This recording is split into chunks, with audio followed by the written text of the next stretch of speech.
Chapter 1. It was the spring of 1940.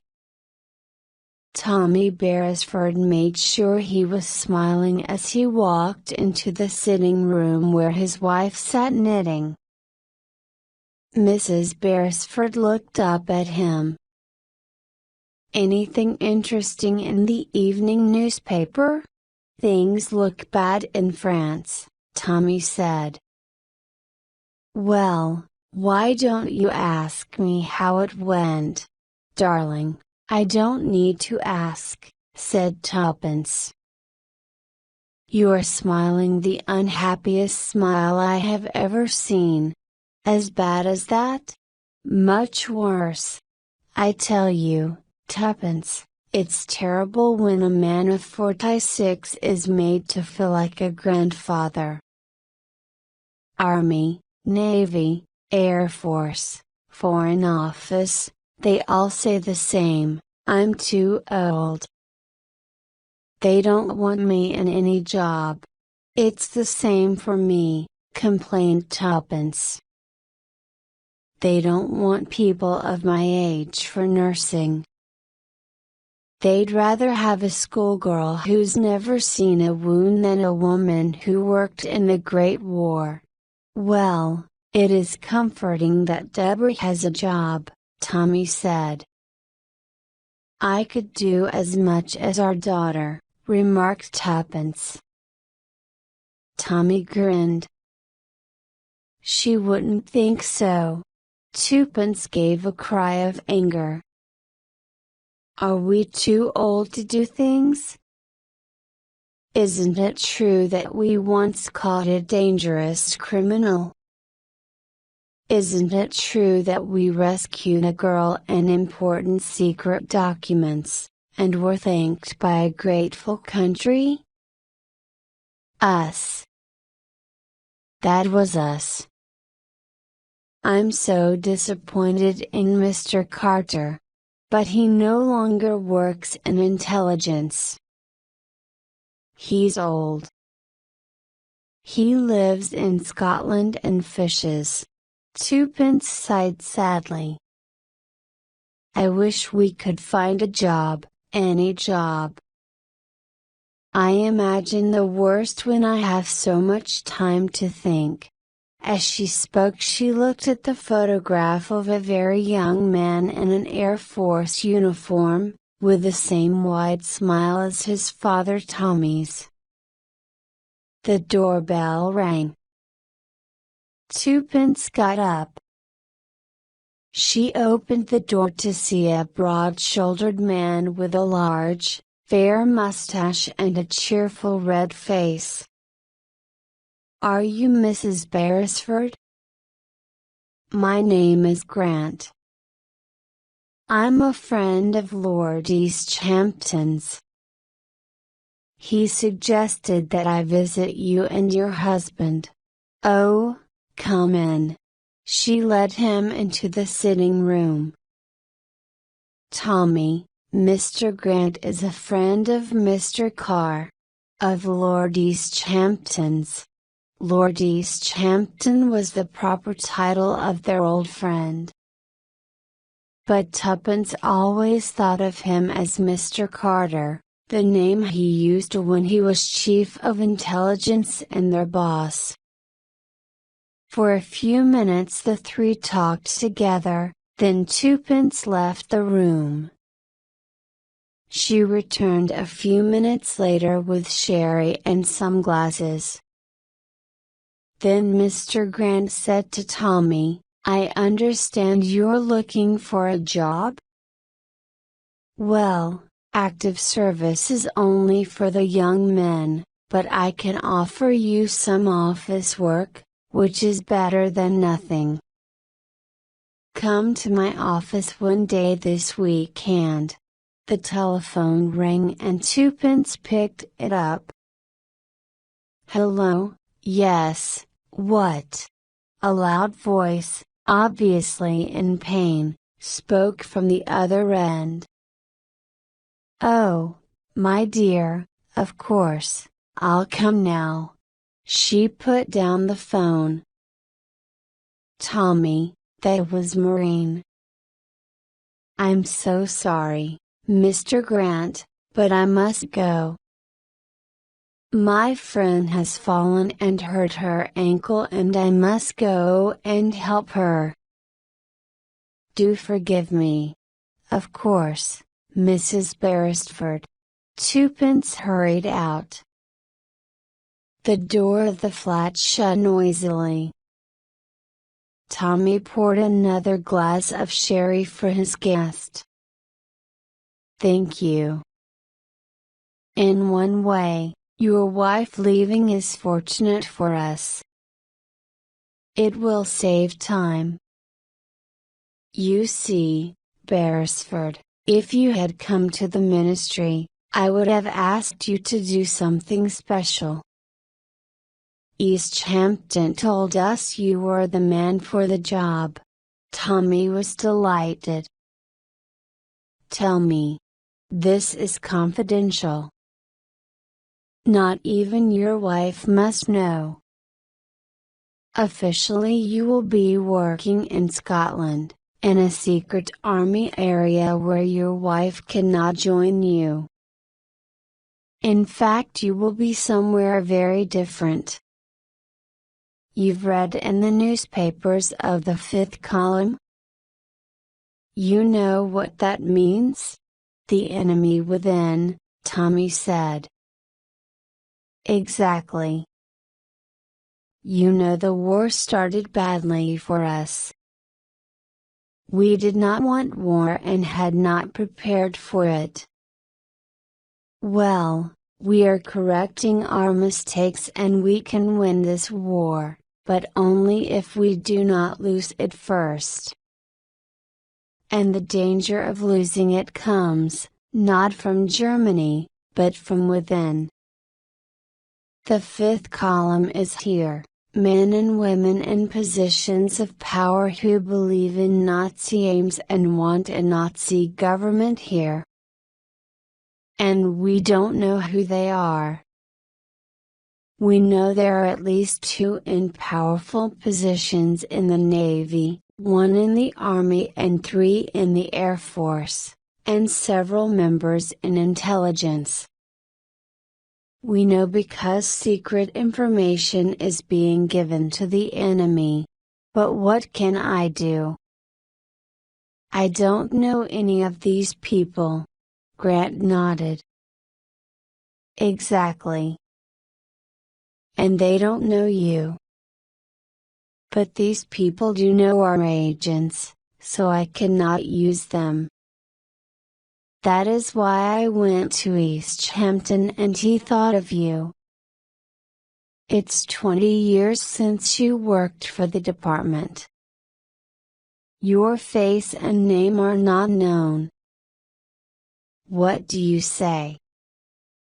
Will you take the job? Tommy could not stop smiling. I certainly will. Well, Beresford, you'll take the place of the best man we had, Farquhar. He was hit by a lorry, and that was not an accident. All he managed to say before he died was, N or M. Song Susie. Apostrophe. That doesn't seem helpful. Grant smiled. N and M are 2 of the most important German agents. N, we know, is a man. M is a woman, and they are in England. I see. And Farquhar? Farquhar must have been on their trail. Song Susie sounds very strange, but Farquhar spoke French badly. There was a train ticket in his pocket, to Leighampton, a town on the south coast. Lots of hotels and guest houses. There is one called Sanssouci, which means, of course, without worries in French, a good name for a guest house. Tommy said, Song Susie, Sensi. I see. And your idea is that I go there and see what I can find. Exactly.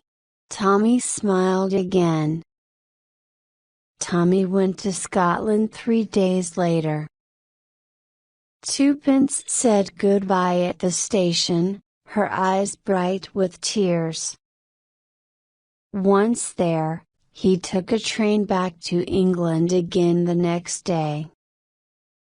On the third day he arrived at Leehampton. Sensi was built on the side of a hill and had a good view of the sea from its upper windows.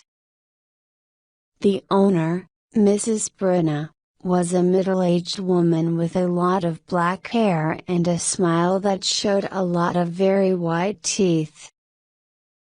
Tommy mentioned that his cousin, Miss Meadows, had stayed at Sensi 2 years ago. Mrs. Brenna remembered Miss Meadows. Such a dear old lady, Tommy agreed. There was, he knew, a real Miss Meadows.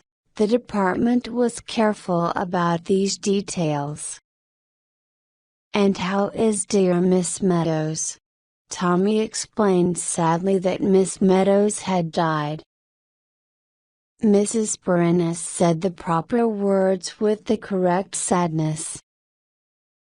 But she was soon talking happily again. She had a room for Mr. Meadows with a lovely sea view. She thought Mr. Meadows was right to leave London. Very unpleasant these days. Still talking, Mrs. Brenna took Tommy upstairs and showed him the bedroom. He found himself wondering what her nationality was. The name was Spanish or Portuguese, but that could be her husband's nationality. She might, he thought, be Irish. It was agreed that Mr. Meadows should move in the following day. Tommy arrived at 6 o'clock. Mrs. Brenna came out to welcome him, gave instructions about his luggage to a maid, and then led him into the lounge. I always introduce my guests, said Mrs. Brenna, smiling at the 5 people there, who looked at him suspiciously. This is our new arrival, Mr. Meadow. Mrs. O'Rourke, a very large woman with a mustache, gave him a bright smile. Major Bletchley. Major Bletchley, obviously retired a long time ago from the army, nodded. Mr. Van Dienham, a young man, very stiff, fair-haired and blue-eyed, got up and bowed. Miss Minton, an elderly woman, wearing many necklaces, was knitting a balaclava.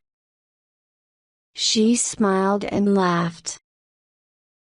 And Mrs. Blenkinsop, more knitting. A dark-haired woman lifted her eyes from another balaclava. Her eyes met his, polite, uninterested stranger's eyes. The room seemed to spin round him. Twopence. Mrs. Blenkinsop was twopence. Chapter 2.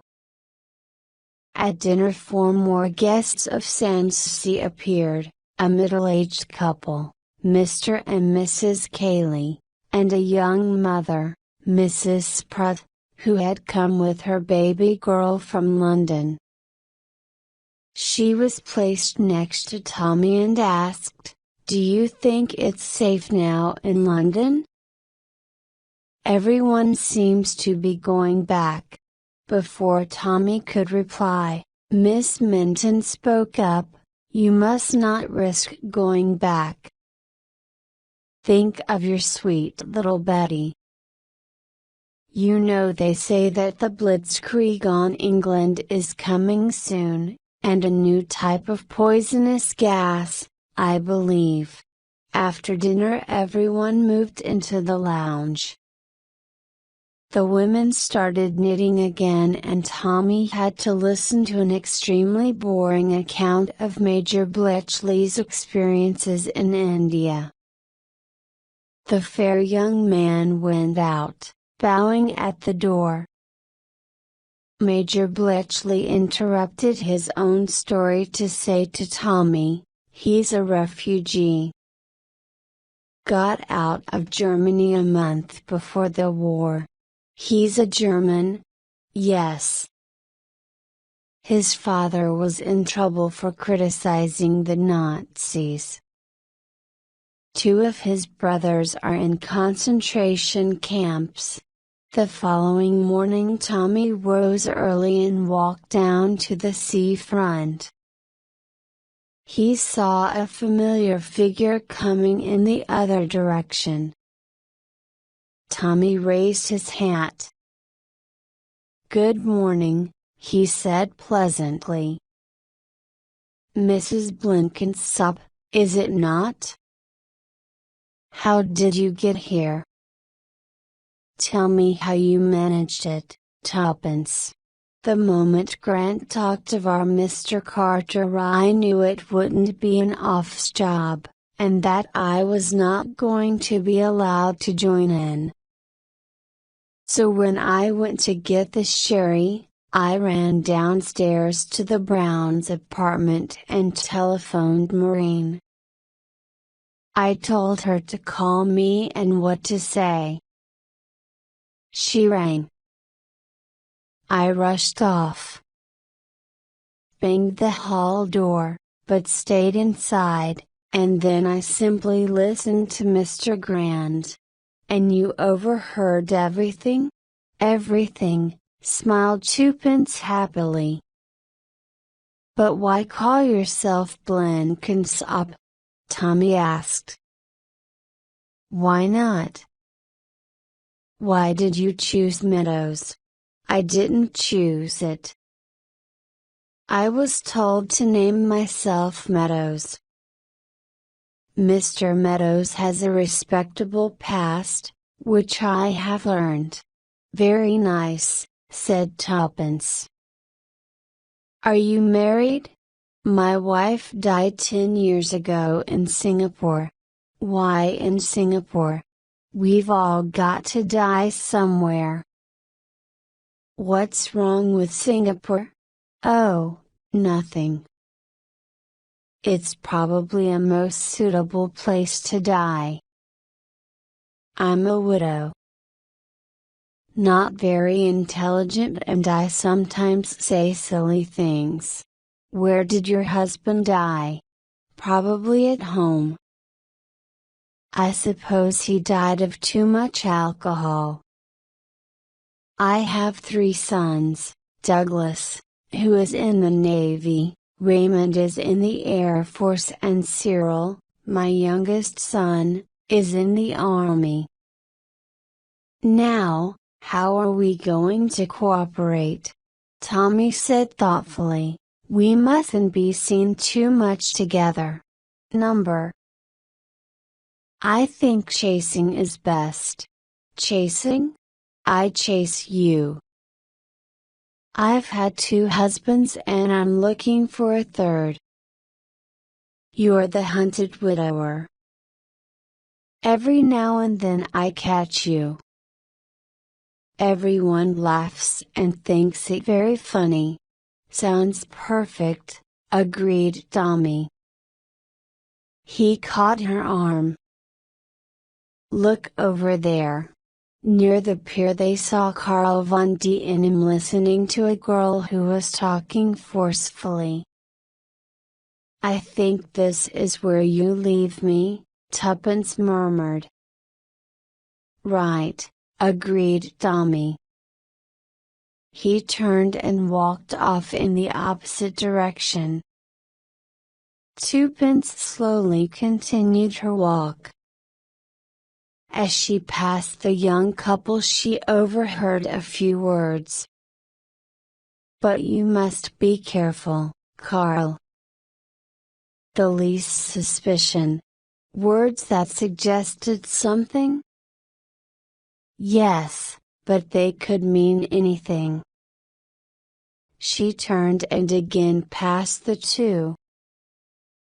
More words from the girl floated to her. "Arrogant English, how I hate them." Mrs. Blenkinsop's eyebrows rose. Karl von Dienem was a refugee from the Nazis, living in safety in England. It was not wise of him to listen to such words. Again Twopence turned. But this time the couple had parted, the girl to cross the road, Karl von Dienem to wait for Twopence. He quickly bowed. Twopence gave a silly laugh. "Good morning, Mr. von Dienem, isn't it? Such a lovely morning." "Ah, yes. The weather is fine." "Yes, it is," Twopence said. "I don't often come up before breakfast. And this little walk has given me quite an appetite. You go back to Sanssouci now?" "If you permit, I will walk with you. Are you also out to get an appetite?" inquired Twopence. He shook his head. "Oh number. My breakfast, I have already had it. I am on my way to work." "Work?" "I am a research chemist. I came to this country to escape Nazi persecution. I had very little money, no friends. I do now what useful work I can." He stared straight ahead. Twopence was conscious of the strong emotions he was trying to hide. She answered vaguely, "Oh, yes, I see. My two brothers are in concentration camps. My father died in one. My mother died of sadness and fear." Twopence thought, the way he says that, it's as if he had memorized it. They walked in silence for some moments. Two men passed them. Twopence heard one say to his companion, "I'm sure that man is a German." Karl von Dienem's hidden emotions came to the surface. You heard, that is what they say." My dear boy," Twopence suddenly returned to being her real self, "don't be an idiot. You can't have it both ways. You're alive, that's the main thing. Alive and free. But this country's at war and you're a German." She smiled suddenly. "You can't expect the man in the street to know whether you're a bad German or a good German." He stared at her. Then suddenly he too smiled. "To be a good German I must be on time at my work. Good morning." Twopence stared after him, then she said to herself, "Mrs. Blenkinsop, you stopped being a silly man chaser then. Pay more attention in future. Now for breakfast." Inside Sanssouci Mrs. Perino was having a conversation with someone. "And get the cooked hammock quillers, it was cheaper last time there, and be careful about the vegetables. She stopped as Tuppence entered. "Oh, good morning, Mrs. Blenkinsop, you're up early. Breakfast is already in the dining room." She pointed to her companion. "This is my daughter, Sheila. You haven't met her. She only came home last night." Tuppence looked with interest at Sheila, the girl she had just seen talking to Karl von D&M. Tuppence said a few pleasant words, and went into the dining room. There were 3 people having breakfast, Mrs. Spratt and her baby girl, and Mrs. O'Rourke. The old woman looked at Tuppence with huge interest. "It's a fine thing to be out walking before breakfast," she remarked. "A grand appetite it gives you. Nice bread and milk, darling," said Mrs. Spratt to her daughter, trying to put a spoonful into the child's mouth, but baby Betty cleverly avoided this by a quick movement of her head and stared at Tuppence with large round eyes. She pointed a milky finger at the newcomer, gave her a brilliant smile and said, "Gogabouch. She likes you," cried Mrs. Spratt, smiling warmly at Tuppence. "Bouch," said Betty Spratt. "Opoothobag," she added. "And what does she mean by that?" demanded Mrs. O'Rourke with interest. "She doesn't speak very clearly yet," confessed Mrs. Spratt. "She's only just over 2, you know." "She can say mama, though, can't you, darling?" Betty looked thoughtfully at her mother and said, "Cugglebick. It's a language of their own they have, the little angels," said Mrs. O'Rourke. "Betty, darling, say mama now." Betty looked hard at Mrs. O'Rourke, frowned and said with great emphasis, "Naser. She's doing her best. And a lovely sweet girl she is." Mrs. O'Rourke stood up with difficulty, smiled in a frightening manner at Betty, and walked slowly out of the room. Said Betty with huge satisfaction, and beat the table with her spoon. Tuppence asked with a grin, "What does Naser really mean?"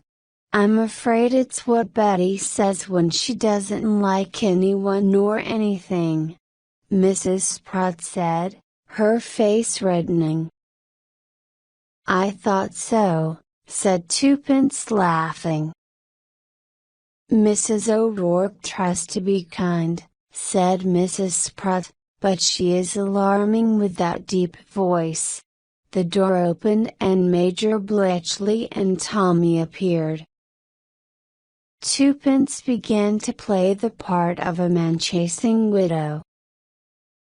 "Ah, Mr. Meadows," she called out. "I got back before you. But I've left you a little breakfast." She pointed to the chair beside her.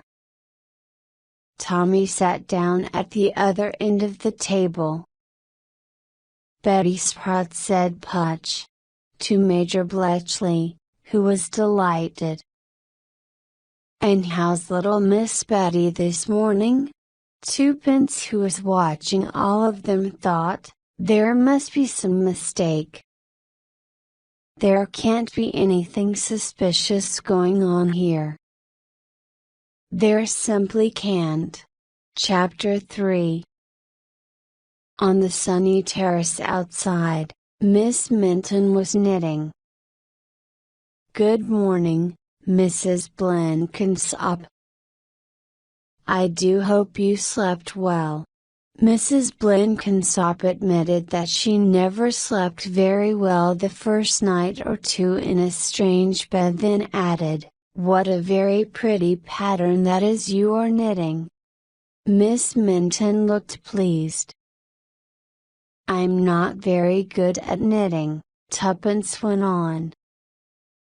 "I can only do simple things like balaclavas for the soldiers. And even now I'm afraid I've gone wrong somewhere.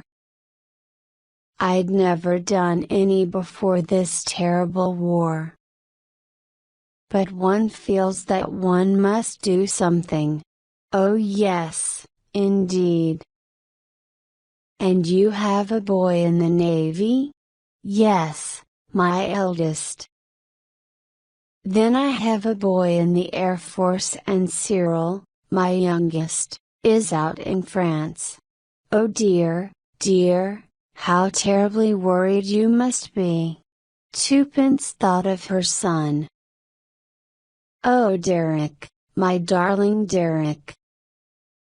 Out there in terrible danger, and here I am acting the part of a worried mother, when it's what I really am." She said aloud, "We must all be brave, mustn't we? I was told the other day by someone in a very high position that the Germans can't possibly fight for more than another 2 months." Mr. and Mrs. Cayley had come out on the terrace. Mr. Cayley sat in a chair and his wife put a blanket over his knees. "What's that you were saying?" he asked. "We are saying," said Miss Minton, "that it will all be over by the autumn." "Nonsense," said Mr. Cayley. "This war is going to last at least 6 years. "Oh, Mr. Cayley," protested Tuppence. "You don't really think so?" "Yes," he said. "I give it 6 years. You dear ladies are being completely unrealistic. Now I know Germany very well from my business dealings before I retired. I can assure you that Germany can continue practically indefinitely with Russia behind her." Mr. Cayley went on, approval in his voice. Mrs. Spratt came out with Betty and sat her down with a small woolen dog with only one ear and a woolen doll's jacket. "There, Betty," she said. "You dress up Bonzo ready for his walk while Mummy gets ready to go out." Betty started talking to Bonzo in her own language. "Truckle, truckly, Pawbat," said Betty. Mr. Cayley, noticing that no one was paying him any attention, continued angrily, "As I was saying, Germany has such a perfect system of—" Tuppence could feel someone behind her. She turned her head. It was Mrs. Brenna, her eyes on the group.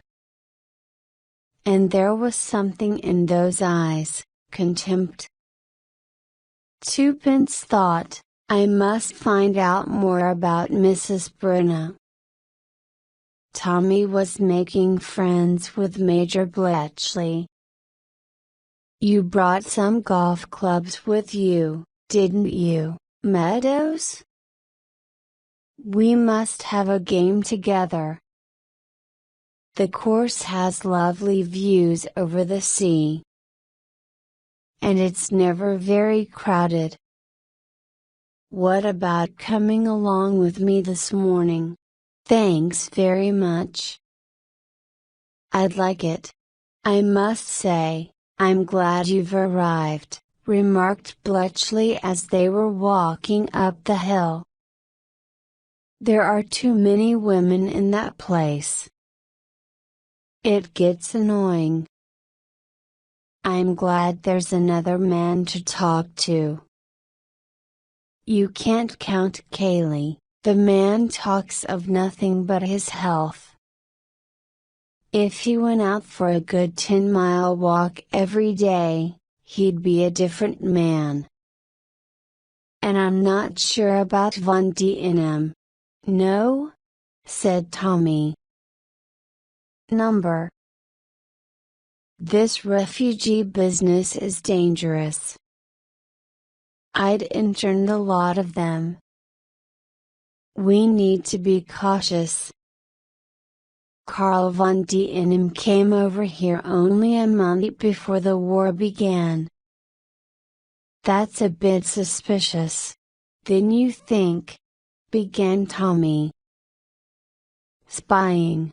But surely there's nothing of great military or naval importance around here? But it's on the coast, isn't it? And anyone could come over here and talk about their brothers in concentration camps. He's a Nazi, that's what he is, a Nazi. The Major won their game of golf, which delighted him. Good match, Meadows, very good match. Come along and I'll introduce you to some of the others in the clubhouse. Nice lot. Ah, here's Haydock, you'll like Haydock. Retired naval man. He has that house on the cliff next door to us. He's our local air raid precaution warden, you know. He patrols the streets at night to make sure no lights are showing to attract the German bomber pilots. Commander Haydock was a big man with intensely blue eyes and a habit of shouting most of the time. So you're going to keep Bletchley company at Sanssouci? He'll be glad of another man. Rather too many females, eh, Bletchley? I'm not that much of a ladies' man, said Major Bletchley. Nonsense, said Haydock. Not your type of lady, my boy, that's all. Old ladies with nothing to do but talk about other people and knit. You're forgetting the landlady's daughter, Miss Brenna, said Bletchley. Ah, Sheila. She's an attractive girl all right. I'm a bit worried about her, said Bletchley. She's seeing too much of that German fellow. That's bad. He's a good-looking young man. But we can't have that sort of thing. Making friends with the enemy, we can't allow that. There are plenty of decent young English fellows about. Bletchley added, Sheila's a strange girl, there are times when she will hardly speak to anyone. Spanish blood, said Commander Haydock. Her father was half Spanish, wasn't he? He looked at his watch. It's time for the news. We'd better go in and listen to it. There was little news that day. After commenting with approval on the latest activities of the Air Force, the commander talked about his favorite theory, that the Germans would try to land at Lehighton simply because it was such an unimportant spot. There's not even an anti-aircraft gun in the place. Terrible. Haydock then gave Tommy an invitation to come and see his house, Smuggler's Rest. I've got a marvelous view, my own beach. Bring him along, Bletchley. it was decided that Tommy and Major Bletchley should come for drinks on the evening of the following day. After lunch at Sanssouci, Mr. Meadows walked down to the pier. There were some children running up and down screaming in voices that matched the screaming of the seabirds, and one man sitting on the end, fishing. Mr. Meadows stood beside him and looked down into the water. Then he asked gently, "Caught anything?" The fisherman shook his head. "I don't often catch anything," Mr. Grant said, without turning his head. "What about you, Meadows?" "I've nothing much to report as yet, sir. I've made friends with Major Bletchley, who seems the usual type of retired officer. Cayley seems to be a genuine invalid. However, he was in Germany frequently during the last few years. And of course there's Von D&M. Yes, I'm interested in Von D&M. N or M may not be at Sanssouci, it may be Karl von D&M who is there, reporting to them. Through him we may be led to them. But I can tell you in confidence, Beresford, that very nearly all Germans in this country are going to be interned. You've had the other guests at Sanssouci checked, I suppose, sir?" Grant sighed. "Number. I could ask the department to check easily enough, but I can't risk it, Beresford. I'm not sure we don't have a traitor in the department itself. If anyone guesses that I'm watching Sanssouci, then the organization may find out. That's why you've got to work without help from us. They must not know. There's only one person I've been able to check up on." "Who's that, sir?" "Karl von D&M. That was easy enough because it's routine to check foreigners. And what was the result? Karl is exactly what he says he is. His father, who was against the Nazis, was arrested and died in a concentration camp. Karl's elder brothers are in camps.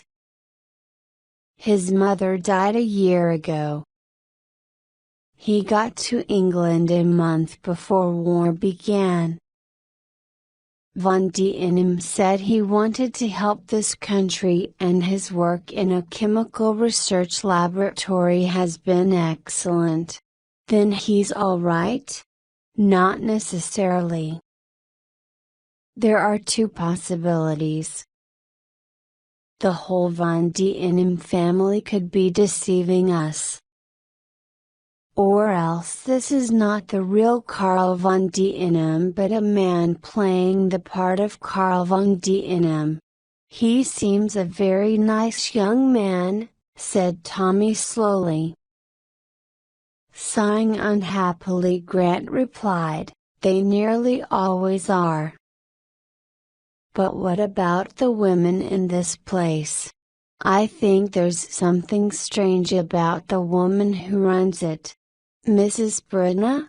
"Yes. There's a young mother, an unmarried woman who knits, the invalid's stupid wife, and a rather terrifying-looking old Irish woman. All seem harmless enough. That's everyone? Number. There's a Mrs. Blenkinsop, arrived 3 days ago." "Well?" demanded Grant. "Mrs. Blenkinsop is my wife." "What?" "I thought I told you not to say a word to your wife." And I didn't. With a quiet pride, Tommy told Grant what Tuppence had done. There was a silence. Then Grant laughed. She's wonderful. East Hampton told me not to leave her out. I wouldn't listen to him. It shows you, though, how careful you've got to be not to be overheard. Yes, she's a smart woman, your wife. Tell her the department will consider it an honor if she will agree to work with us. I'll tell her, said Tommy with a grin. I don't suppose you could persuade your wife to keep out of danger? Tommy said slowly, I wouldn't want to do that. Tuppence and I, you see, we go into things together, always. Chapter 4. When Tuppence entered the lounge at Sanssouci just before dinner, the only person in the room was Mrs. O'Rourke, who was sitting by the window like a gigantic Buddha. Ah now, sit here now, Mrs. Blenkinsop, and tell me what you've been doing with yourself this fine day and how you'll like Leighampton. There was something about Mrs. O'Rourke that fascinated Tuppence. She was like a character from a fairy tale, huge and ugly, with a deep voice like a man's.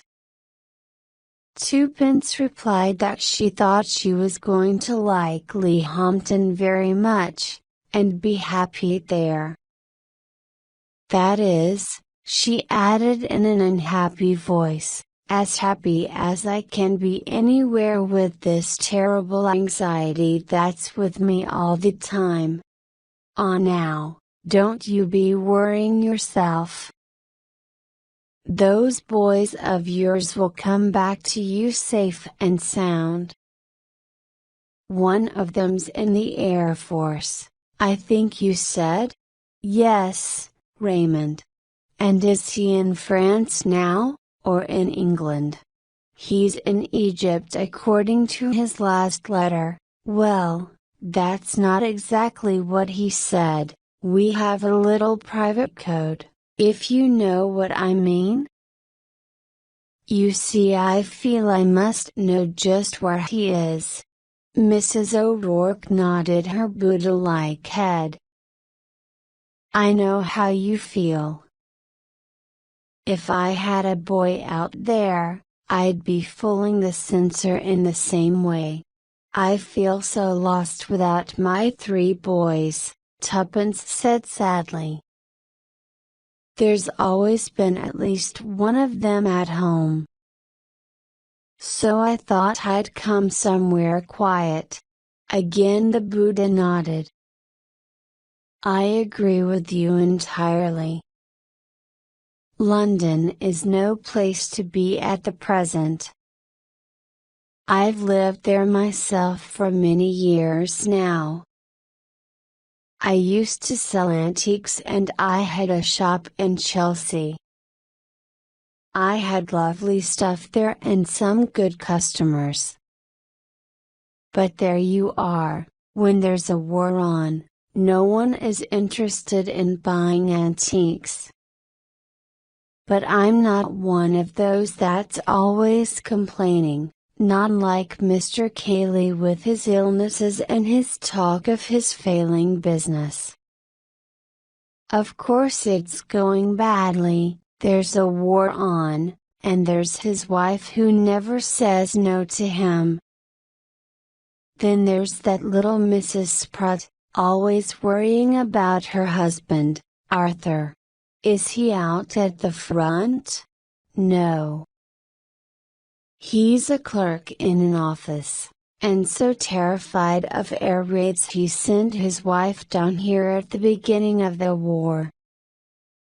Mind you, I think that's the best thing for the child, and a nice little girl she is, but Mrs. Sprott keeps saying Arthur must miss her so.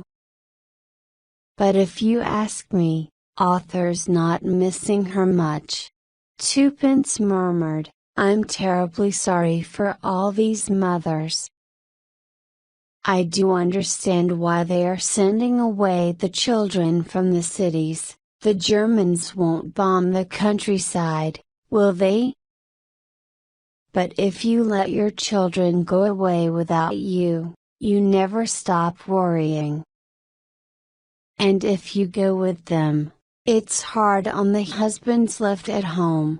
Ah. Yes, and it becomes expensive running two homes. This place seems quite a reasonable price, said Tuppence. Yes, I'd say you get good value. Mrs. Byrne is a strange woman though.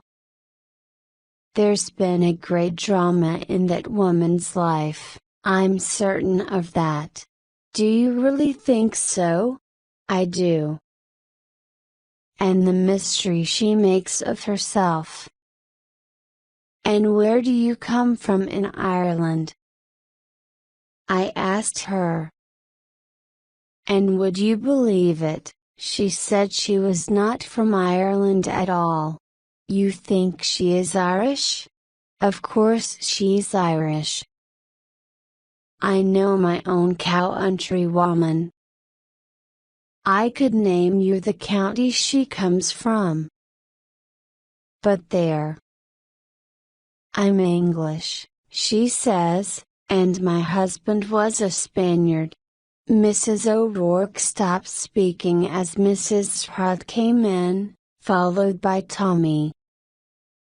Twopence immediately took on a playful manner. Good evening, Mr. Meadows. You look very well this evening. Plenty of exercise, that's the secret, Tommy replied. Then the rest of the party came in and the conversation during the meal was about spies. Only Sheila Perrine took no part in the conversation. She sat there, her dark face angry. Karl von Dienem was out, so everyone was speaking freely. Sheila only spoke once. Mrs. Sprott said in her thin voice, the biggest mistake I think the Germans made in the last war was to shoot Nurse Cavell. It turned everybody against them. It was then that Sheila demanded, why shouldn't they shoot her? She was an English spy, wasn't she? She helped English people to escape in an enemy country. Why shouldn't she be shot? Oh, but shooting a woman, and a nurse. Sheila got up. I think the Germans were quite right, she muttered. She went out of the glass door into the garden.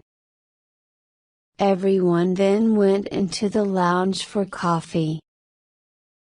Only Tommy went out to the garden.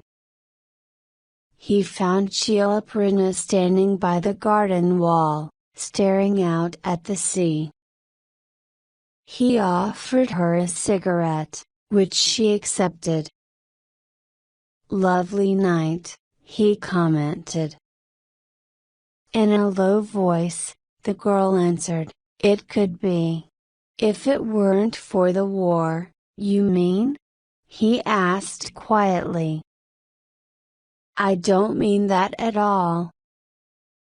I hate the war. So do we all. Not in the way I mean. I hate the horrible, horrible patriotism. Patriotism. Tommy was surprised. Yes, I hate patriotism. Betraying your country, dying for your country, serving your country. Why should one's country mean anything at all? Tommy said simply, I don't know. It just does. Not to me. Oh, it would to you.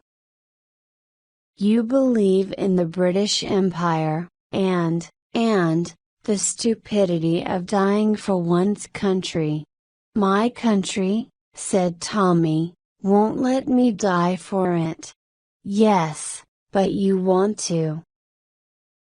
And it's so stupid. Nothing's worth dying for. It's all an idea, talk. My country doesn't mean anything to me at all. Someday, said Tommy, you'll find that it does. Never. I've suffered. I've seen. Do you know who my father was? His name was Patrick Maguire. He was a follower of Casement in the last war. He was shot as a traitor. All for nothing. Why couldn't he just stay at home quietly? He's a martyr to some people and a traitor to others. I think he was just stupid. So that's the secret you've grown up with? Yes. Mother changed her name. We lived in Spain for some years. She always says that my father was half Spanish. We always tell lies wherever we go. We've been all over Europe.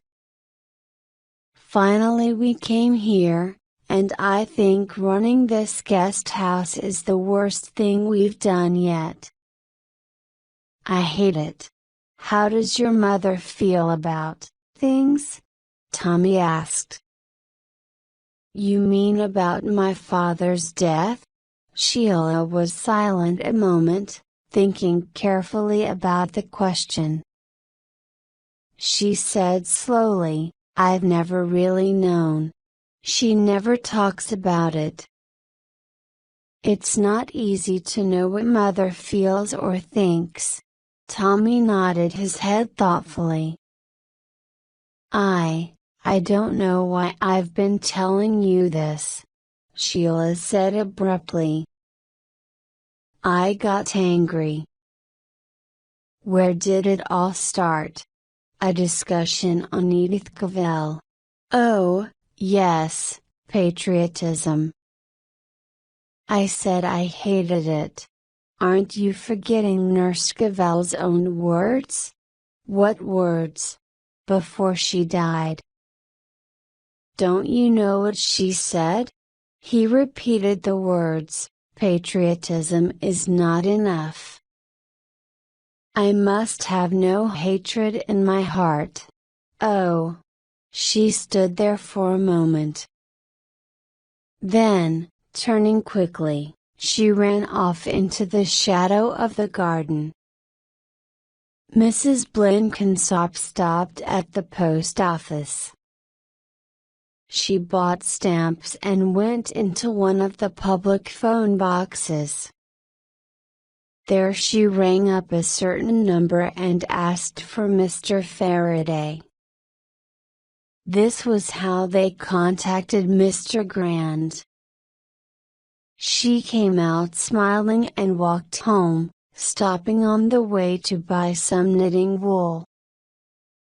It was a pleasant afternoon with a light wind. Twopence changed her normally energetic walk into a slow and easy one, more like the way someone like Mrs. Blenkinsop would walk. Mrs. Blenkinsop had nothing else to do except knit and write letters to her boys. She was always writing letters to her boys, and sometimes she left them lying around, half finished. Twopence came slowly up the hill towards Sanssouci. Since the road ended at Smuggler's Rest, Commander Haydock's house, few people walked there. She noticed a woman standing by the gate looking inside. It was not until Twopence was close behind her that the woman heard her and turned. She was a tall woman, poorly dressed. She was not young, probably just under 40, blonde-haired and beautiful. Just for a minute Twopence had a feeling that the woman was familiar. A look of fear crossed the woman's face. "Are you looking for someone?" Twopence said. The woman spoke slowly, with a foreign accent. "This house is Sanssouci? Can you tell me, please? Is there a Mr. Rosenstein staying there?" Twopence shook her head. "Number? I'm afraid not. Perhaps he has been there and left. Will I ask for you? No, number. I make mistake. Excuse, please." Then she turned and walked quickly down the hill. Twopence stood staring after her, feeling suspicious. But following the woman could make people think that Mrs. Blenkinsop was not who she appeared to be. Inside, the house seemed very quiet and empty, which was usually early in the afternoon. Betty was having her sleep, the older residents were either resting or had gone out. Then a sound came to Twopence's ears. The telephone at Sanssouci was in the hall. Twopence heard the sound of someone lifting or replacing a telephone extension. There was only one extension, in Mrs. Brenna's bedroom. Very carefully Twopence lifted the telephone receiver in the hall and heard a man's voice. "Everything going well?" "On the 4th, then, as arranged." "Yes, carry on," a woman's voice replied. There was a click as the telephone was replaced. Twopence stood, frowning. Was that Mrs. Brenna's voice she had heard?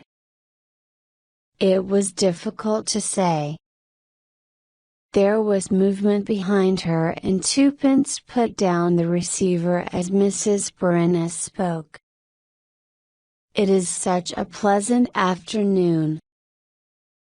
Are you going out, Mrs. Blenkinsop, or have you just come in?"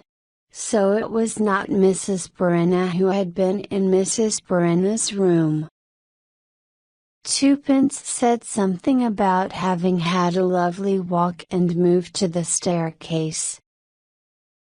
Mrs. Brenna moved along the hall after her. She seemed bigger than usual.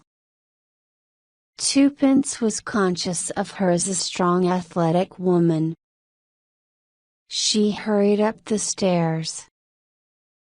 As she turned the corner of the landing, she collided with Mrs. O'Rourke, whose vast body blocked the top of the stairs.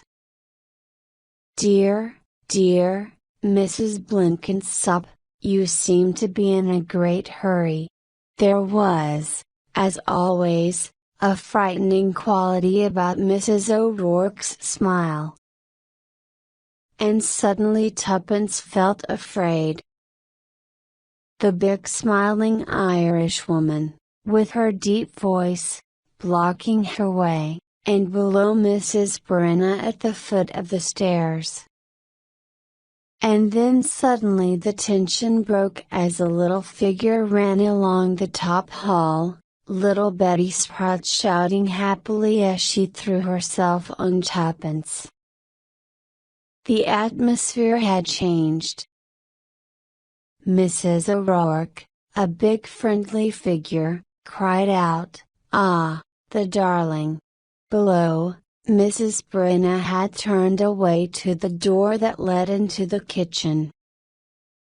In the atmosphere on the stairs, thought Tuppence, that tense moment, might have been just her own overactive nerves.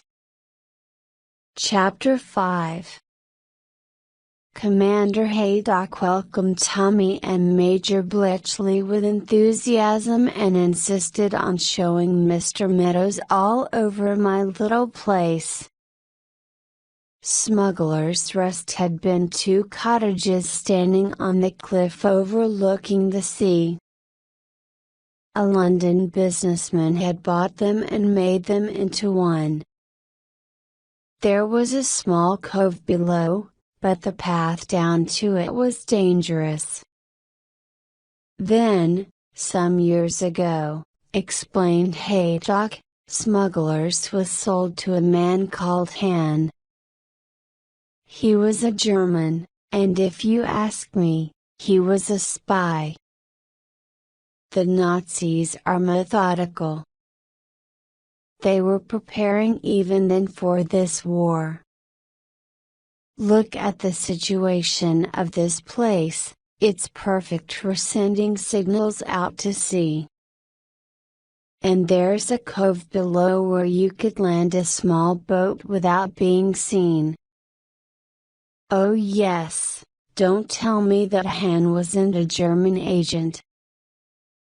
He spent a lot of money on this place. He had a path made down to the beach, concrete steps, an expensive business. Then he had the whole of the house improved. And who did he get to do all this? Not a local man. No, it was a firm from London, or so they say, but a lot of the men who came down didn't speak a word of English. Don't you agree that that sounds extremely suspicious? A little strange, certainly, agreed Tommy. I was staying in the neighborhood at the time and I used to watch the workmen. They didn't like it. Once or twice they were quite threatening. Why should they be if everything was okay? I went to the authorities. And what response did I get? Another war with Germany was impossible, they insisted. There was peace in Europe, our relations with Germany were excellent. No one believed me when I said that the Germans were building the finest air force in Europe. Haydock's face was redder than usual with anger. They thought I was just trying to start another war. But finally I began to make an impression. We had a new chief constable down here, a retired soldier. And he listened to me. His men began to investigate and then Han left secretly one night. The police searched this place carefully. In a safe built into a wall in the dining room, they found a wireless transmitter and big tanks under the garage for petrol. The end of the story was that I bought the place when it was put up for sale. Come and have a look round, Meadows? Thanks, I'd like to. Commander Haydock was as full of energy as a man half his age. He threw open the big safe in the dining room to show where the secret transmitter had been found. Tommy was taken out to the garage and was shown where the big petrol tanks had been hidden, and finally he was led down the steep path to the little cove and taken into the cave that had given the place its name because it was where the smugglers had hidden their goods. More than ever now Tommy felt that when the dying Farquhars had mentioned Sandsea, he had been on the right track. This part of the coast had been selected for enemy activity. His spirits rose. Although Sandsea seemed an innocent place, behind the scenes things were going on. Mrs. Blenkinsop was reading a letter on thin foreign paper stamped outside with the censor's mark. This was the direct result of her conversation with Mr. Faraday. "Dear Raymond," she said. "I was so happy about him being out in Egypt, and now, it seems, there is a big change round. All very secret, of course, and he can't say anything, just that there really is a marvelous plan and that I'm to be ready for some big surprise soon. I'm glad to know where he's being sent, but Bletchley frowned. "Surely he's not allowed to tell you that?" Twopence looked round the breakfast table as she folded up her precious letter. "Oh, we have our methods," she said with a little laugh. "Dear Raymond knows that if I know where he is, or where he's going, I don't worry quite so much.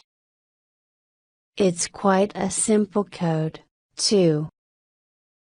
Just a certain word, and after it the first letters of the next word spell out the place. I'm sure nobody would notice." Little murmurs arose round the table. The moment was well chosen, everybody was at the breakfast table together for once.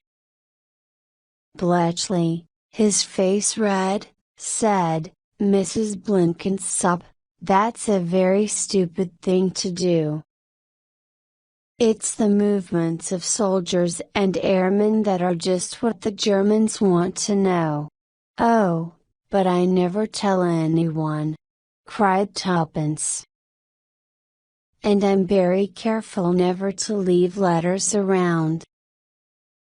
I always keep them locked up."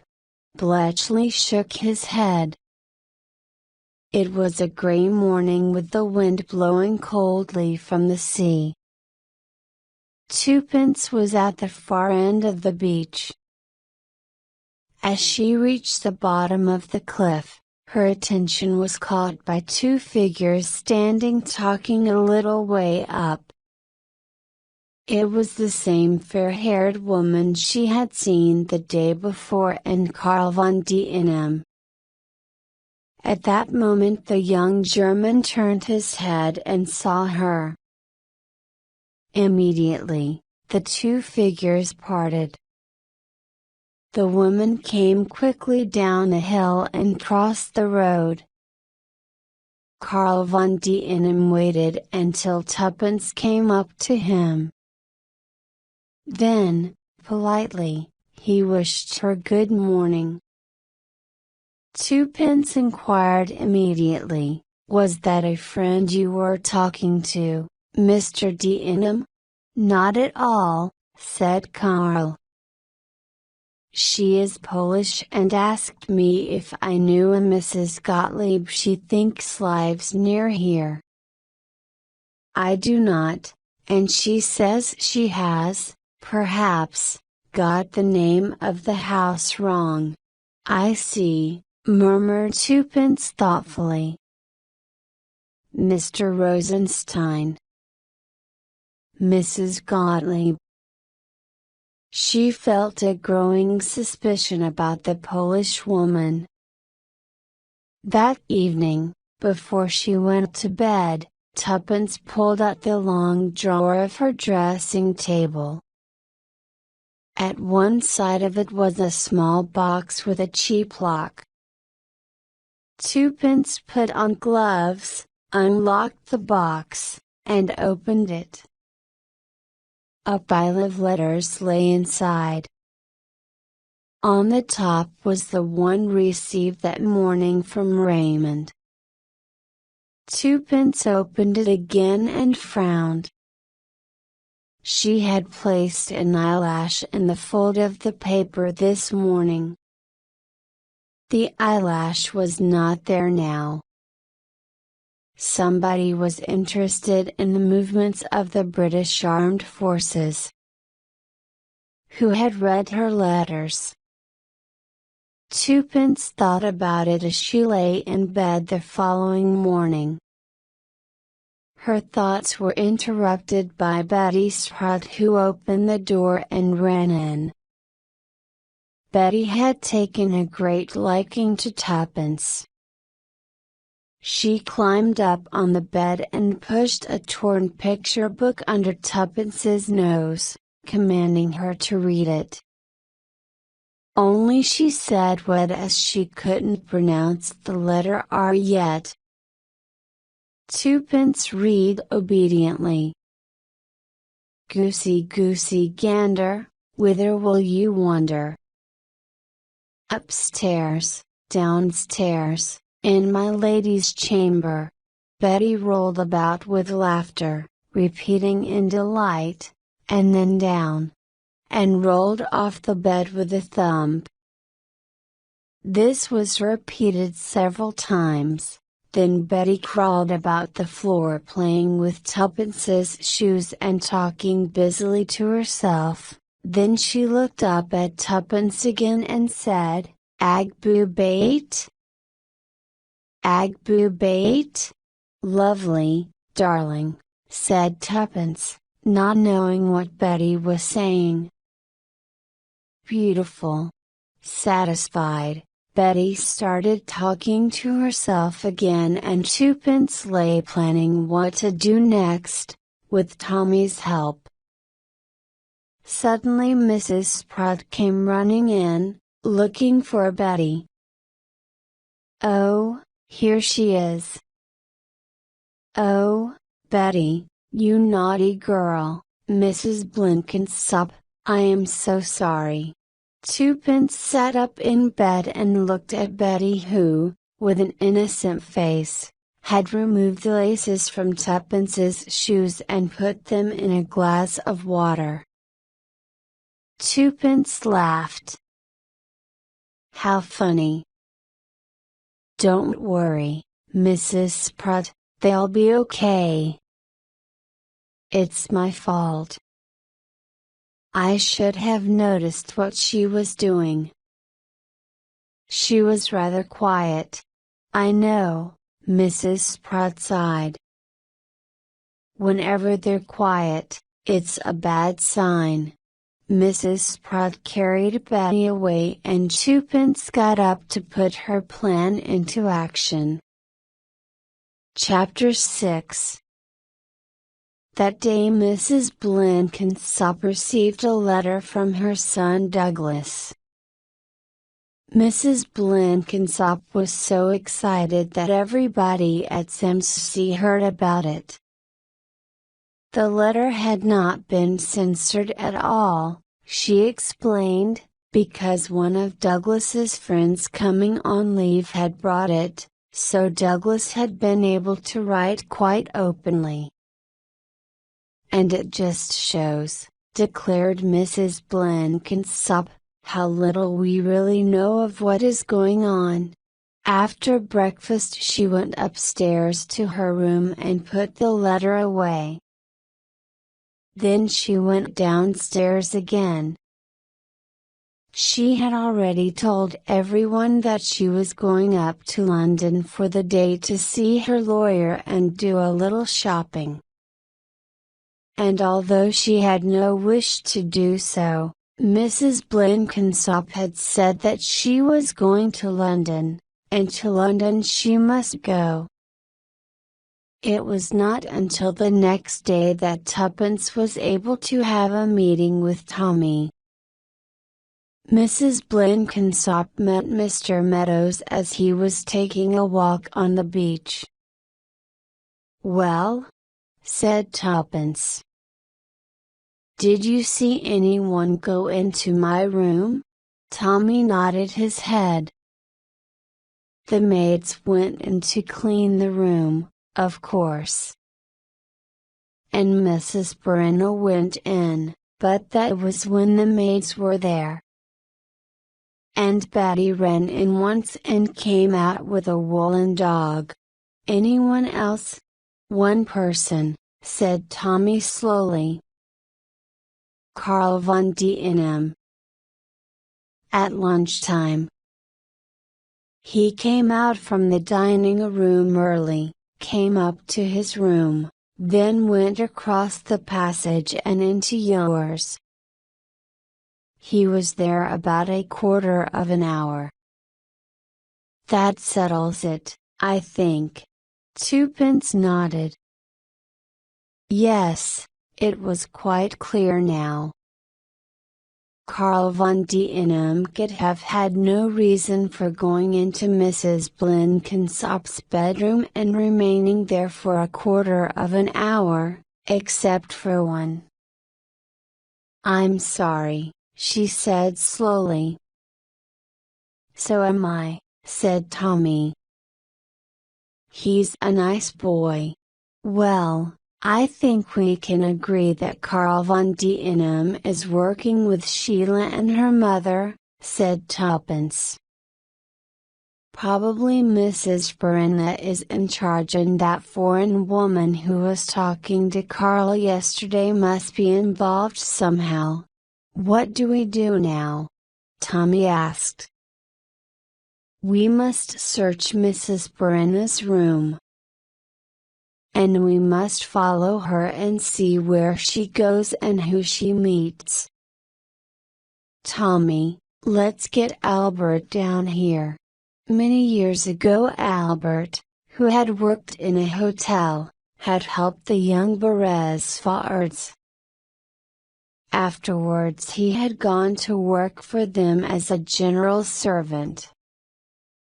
6 years ago he had married and was now the proud owner of the Duck and Dog, a pub in South London.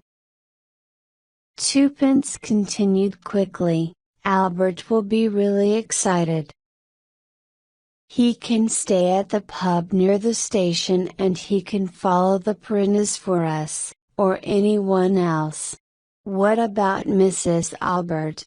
She has gone to her mother's in Wales with the children because of possible air raids on London." It all fits in perfectly. Yes, that's a good idea, Tuppence. Albert will be perfect. Now another thing, I think we ought to watch out for that so-called Polish woman who was talking to Karl. She probably comes here for orders, or to take messages. Next time we see her, one of us must follow her and find out more about her. Tommy continued his walk and entered the post office where he phoned Mr. Grand. Then he wrote and sent a letter to Albert and bought himself a newspaper. He was walking back to Sanssouci when Commander Haydock, passing in his car, shouted, "Hello, Meadows, want a lift?" Tommy got in gratefully. "So you read that awful newspaper, do you?" demanded Haydock, looking at the red cover of the Inside Weekly News. "It's terrible," Tommy agreed. But sometimes they do seem to know what's going on behind the scenes. The truth of it is, said Commander Haydock, just missing a large van, when they're right, you remember it, and when they're wrong, you forget it. Do you feel like a game of golf tomorrow? I've got to go to a meeting about this parachute business, getting together a group of local volunteers, good idea if you ask me. So, will we have a round of golf about 6? Thanks very much. Good. Then that's agreed. The commander stopped abruptly at the gate of Sanssouci. How's the fare, Sheila? He asked. Quite well, I think. I haven't seen much of her. Haydock gave his loud laugh. Not as much as you'd like to, I bet. She's a good-looking girl, but she sees too much of that German fellow. Unpatriotic, I call it. Mr. Meadows said, be careful, he's just coming up the hill behind us. I don't care if he does here. Any decent German's fighting for his country, not running over here to avoid it. Chapter 7. On the following day Mrs. Spratt went up to London. Various residents of Sanssouci had offered to look after Betty, and twopence had the morning turn. Play, said Betty. Play hide-seek. She was talking more easily every day and had adopted a most attractive habit of putting her head on one side with a lovely smile and murmuring please, which was her way of saying please. Twopence had intended to take her for a walk, but it was raining, so the two of them went into Mrs. Spratt's bedroom. Betty led the way to the drawer of the bureau where her toys were kept. Shall we hide Bonzo? Asked Twopence. But Betty had changed her mind and demanded instead, read me story. Twopence pulled out a book only to be interrupted by a cry from Betty. No, bad. Twopence stared at her in surprise and then down at the book, which was a colored version of Little Jack Horner. Was Jack a bad boy? She asked. Because he pulled out a plum? Bad, Betty said, and then, with a huge effort, nasty. She took the book from Twopence and put it back, then took out an identical book from the other end of the shelf, saying with a huge smile. Twopence realized that any dirty, well-read books had been replaced by new and cleaner ones. Mrs. Spratt was always terrified of germs. Twopence had brought up her own 2 children in contact with a reasonable amount of dirt. However, she took the clean copy of Jack Horner and read it to the child, followed by another, Goosey, Goosey, Gander. Then Betty hid the books and Twopence took an amazingly long time to find each of them, to Betty's great delight, and so the morning passed quickly. After lunch Betty had her rest and it was then that Twopence looked out into the garden and saw that the rain had stopped. At the bottom of the garden the bushes parted slightly. In the gap a face appeared. It was the Polish woman staring up at the windows of Sanssouci. The woman's face had no expression, and yet there was something frightening about it. Turning abruptly from the window, Tuppence ran downstairs, out of the front door and down the path at the side of the house to where she had seen the woman. There was no one there now. Tuppence went through the bushes and out onto the road and looked up and down the hill. She could see no one.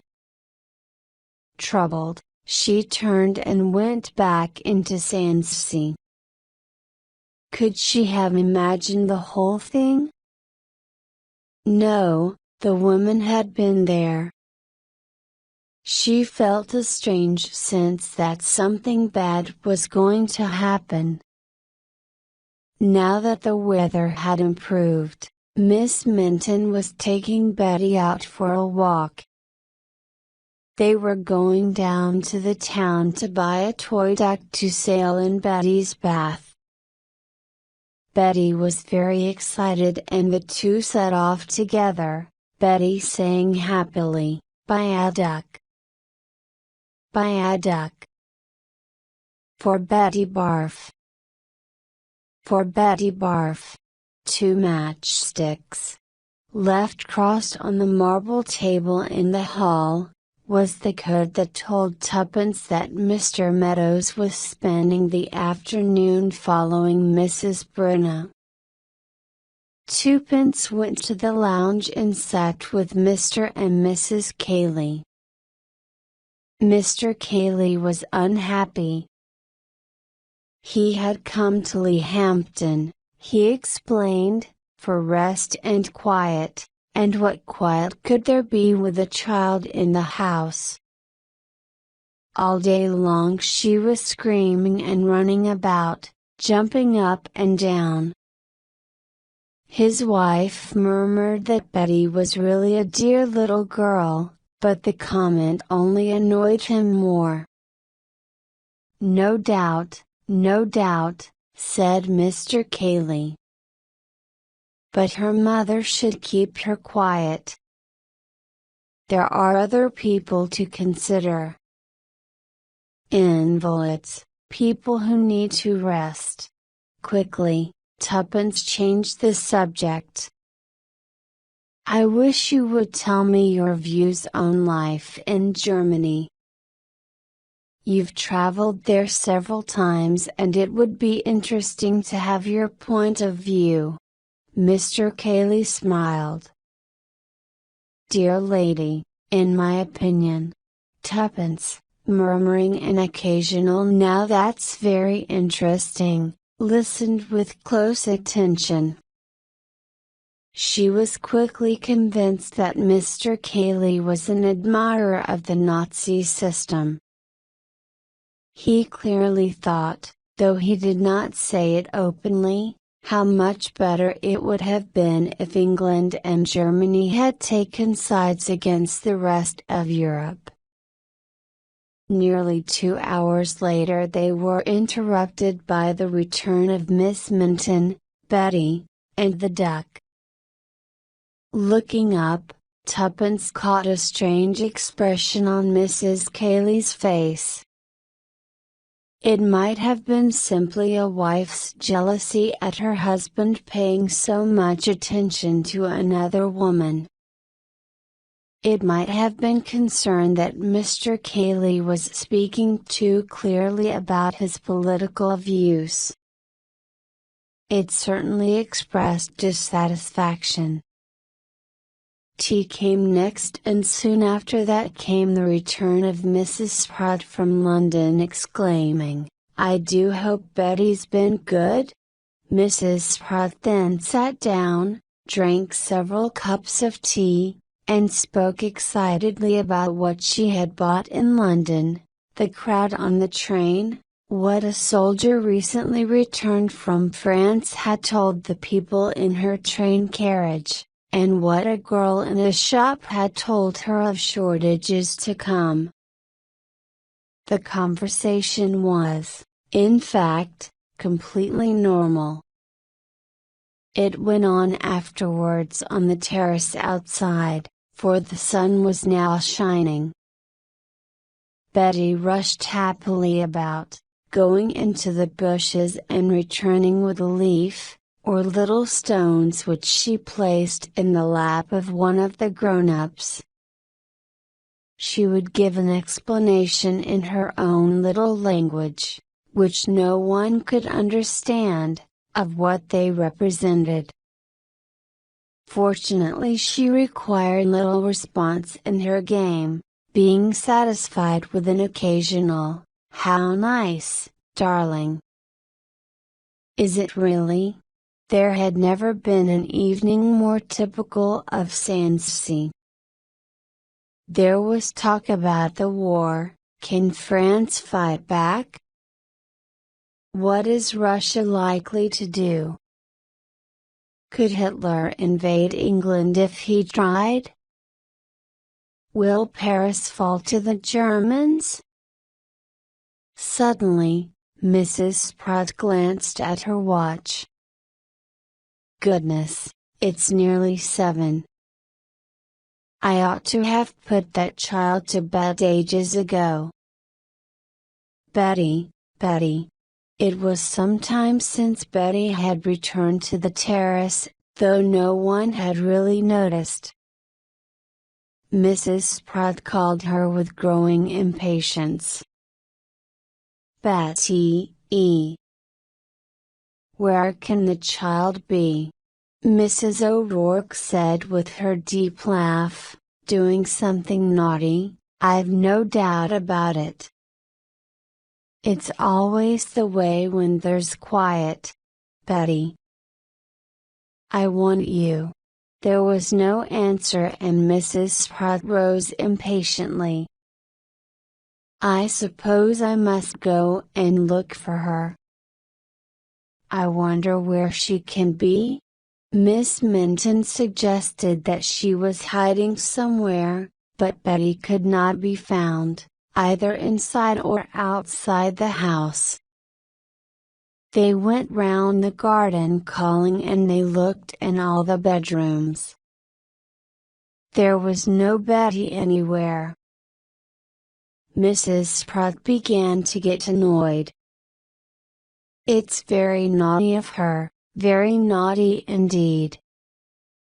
Do you think she can have gone out on the road? Together she and Twopence went out to the gate and looked up and down the hill.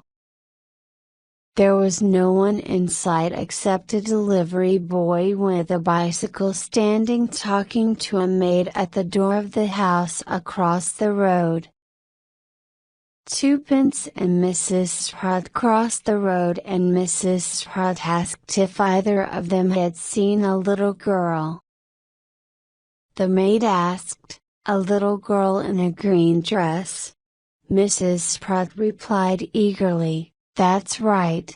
I saw her about half an hour ago, going down the road with a woman." Mrs. Sprott said with amazement, "With a woman?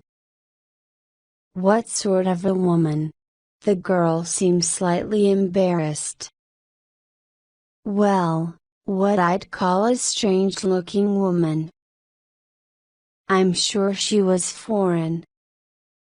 She was wearing strange clothes, like a kind of shawl, and no hat. Her face was strange too. I've seen her about once or twice lately, and to tell the truth I thought she was a bit mad." Mrs. Sprott almost collapsed against Twopence. "Oh Betty, my little girl. She's been stolen." What did the woman look like? Was she dark?" Twopence shook her head energetically.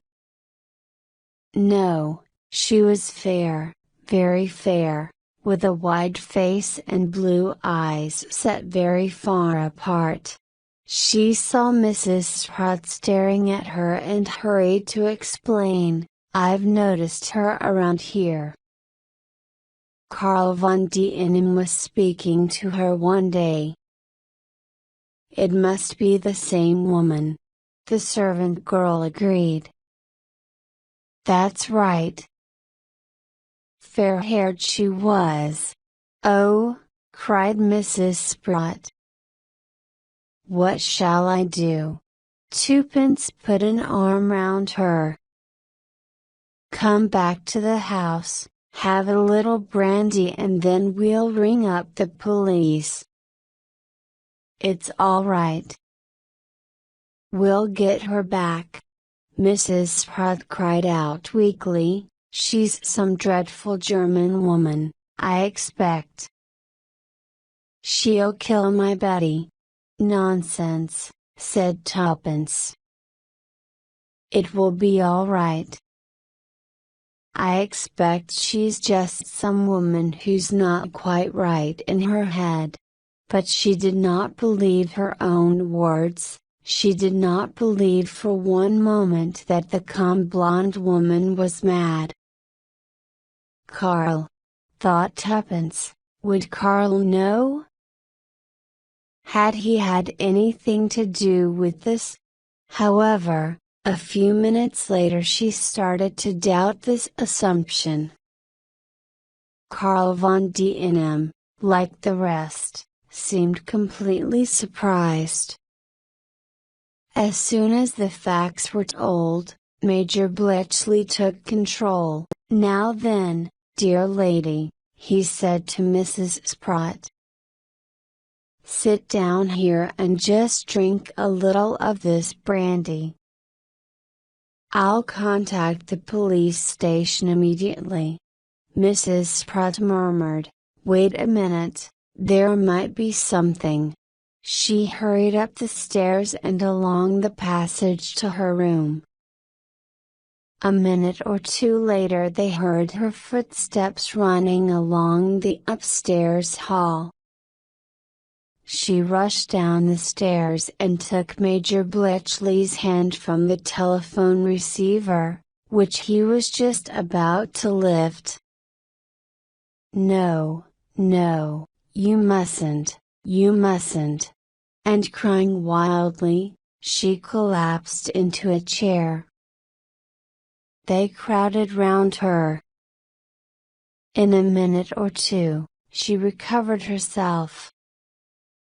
Sitting up, with Mrs. Cayley's arm round her, she held something out for them to see.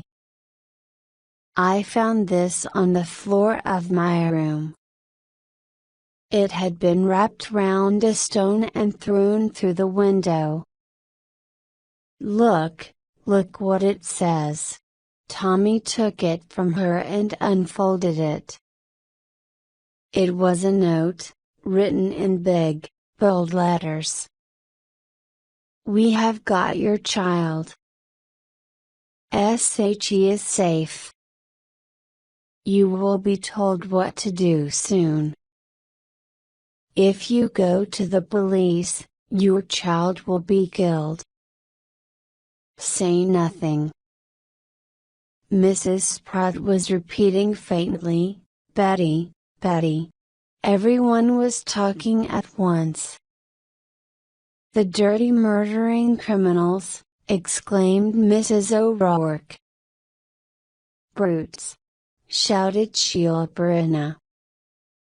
I don't believe a word of it. It's a silly practical joke, declared Mr. Cayley. Oh, the dear little girl, murmured Miss Minton. I do not understand. It is shocking, added Karl von D&M.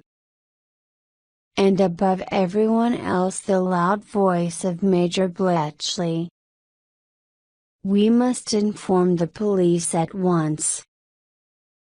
They'll soon find out what's going on. Once more he moved towards the telephone. This time a scream from Mrs. Sprott stopped him. He shouted, "But my dear madam, we must. This note is only to stop you doing anything so that they can get away. They'll kill her, Nonsense. They wouldn't dare. I won't allow it, I tell you. I'm her mother. It's for me to say. I know. I know. That's what they're counting on, you're feeling like that. It's very natural. But you must believe me, I'm a soldier and an experienced man of the world. The police are what we need. No. Bletchley's eyes went round, searching for agreement. Meadows, you agree with me? Slowly Tommy nodded. Cayley? Mr. Cayley nodded too. Look, Mrs. Spratt, both Meadows and Cayley agree. Mrs. Spratt said with sudden energy, men. All of you. Ask the women. Tommy looked at Tuppence who said, her voice low and shaken, I agree with Mrs. Spratt. She was thinking of her own children. Deborah. Derek. If it were them, I'd feel like her. Tommy and the others are right, I've no doubt, but I couldn't do it. I couldn't risk it, she said to herself. Mrs. O'Rourke was declaring, no mother alive could risk it, and that's a fact. Miss Minton said weakly, such awful things happen. We'd never forgive ourselves if anything happened to dear little Betty. You haven't said anything, Mr. Van Dienham? Noted Tuppence sharply. Carl's blue eyes were very bright. His face had no expression. He said slowly, I am a foreigner.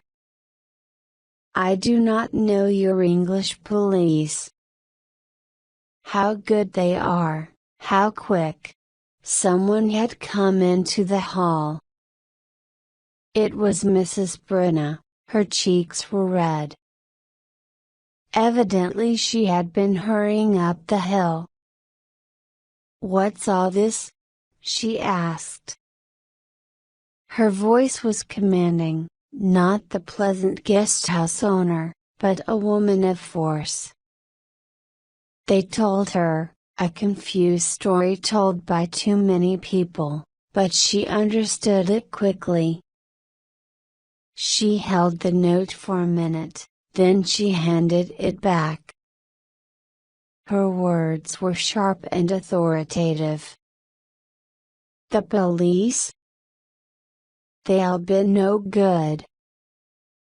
You can't risk their making mistakes. Go after the child yourselves. Bletchley said, very well. Tommy added, they can't be far away. When did it happen? Half an hour, the maid said, Tuppence answered. Haydock, said Bletchley. Haydock's the man to help us. He's got a car. The woman's unusual looking, you say? And a foreigner? She ought to leave a trail that we can follow. Come on, there's no time to lose. You'll come along, Meadows? Mrs. Spratt got up. I'm coming, too. Now, my dear lady, leave it to us. I'm coming, too. Oh, well. He gave in. Commander Haydock, who understood the situation immediately, drove the car. Tommy sat beside him, and behind were Bletchley, Mrs. Spratt and Tuppence. Not only did Mrs. Sprott cling to her, but Tuppence was the only one with the exception of Karl von Dienem who knew the mysterious kidnapper by sight. The commander was a good organizer and a quick worker. In minutes he had filled up the car with petrol, handed Bletchley a map of the district and a larger map of Leahampton itself and was ready to start off. Mrs. Sprott had run upstairs again before they left, presumably to get a coat. But when she got into the car and they had started down the hill, she showed Tuppence something in her handbag. It was a small pistol. She explained quietly, "I got it from Major Bletchley's room. I remember he said he had one." Tuppence looked a little uncertain. "You don't think that," Mrs. Sprott said, her mouth a thin line, "it may be useful." Tuppence sat wondering about the strength of a mother's love for a child, even in an ordinary young woman. She could see Mrs. Sprott, the type of woman who would normally be frightened to death of guns, calmly shooting any person who had harmed her child. They drove first, on the commander's suggestion, to the railway station. A train had left Leahampton about 20 minutes earlier and it was possible that the woman and Betty and whoever else was involved had traveled on it. At the station they separated. The commander questioned the ticket collector, Tommy asked the ticket office staff, and Bletchley checked with the porters outside. Tuppence and Mrs. Sprott went into the ladies' bathroom just in case the woman had gone in there to change her appearance before taking the train. None of them discovered anything. The kidnappers probably had a car waiting, Haydock suggested, and they made their escape in that. Tuppence remarked, "We must put ourselves in their places. Where would they have waited in the car?" "Somewhere as near as Sanssouci as possible, but where a car wouldn't be noticed." "Now let's think." The woman and Betty walked down the hill together. At the bottom is the esplanade. The car might have been waiting there.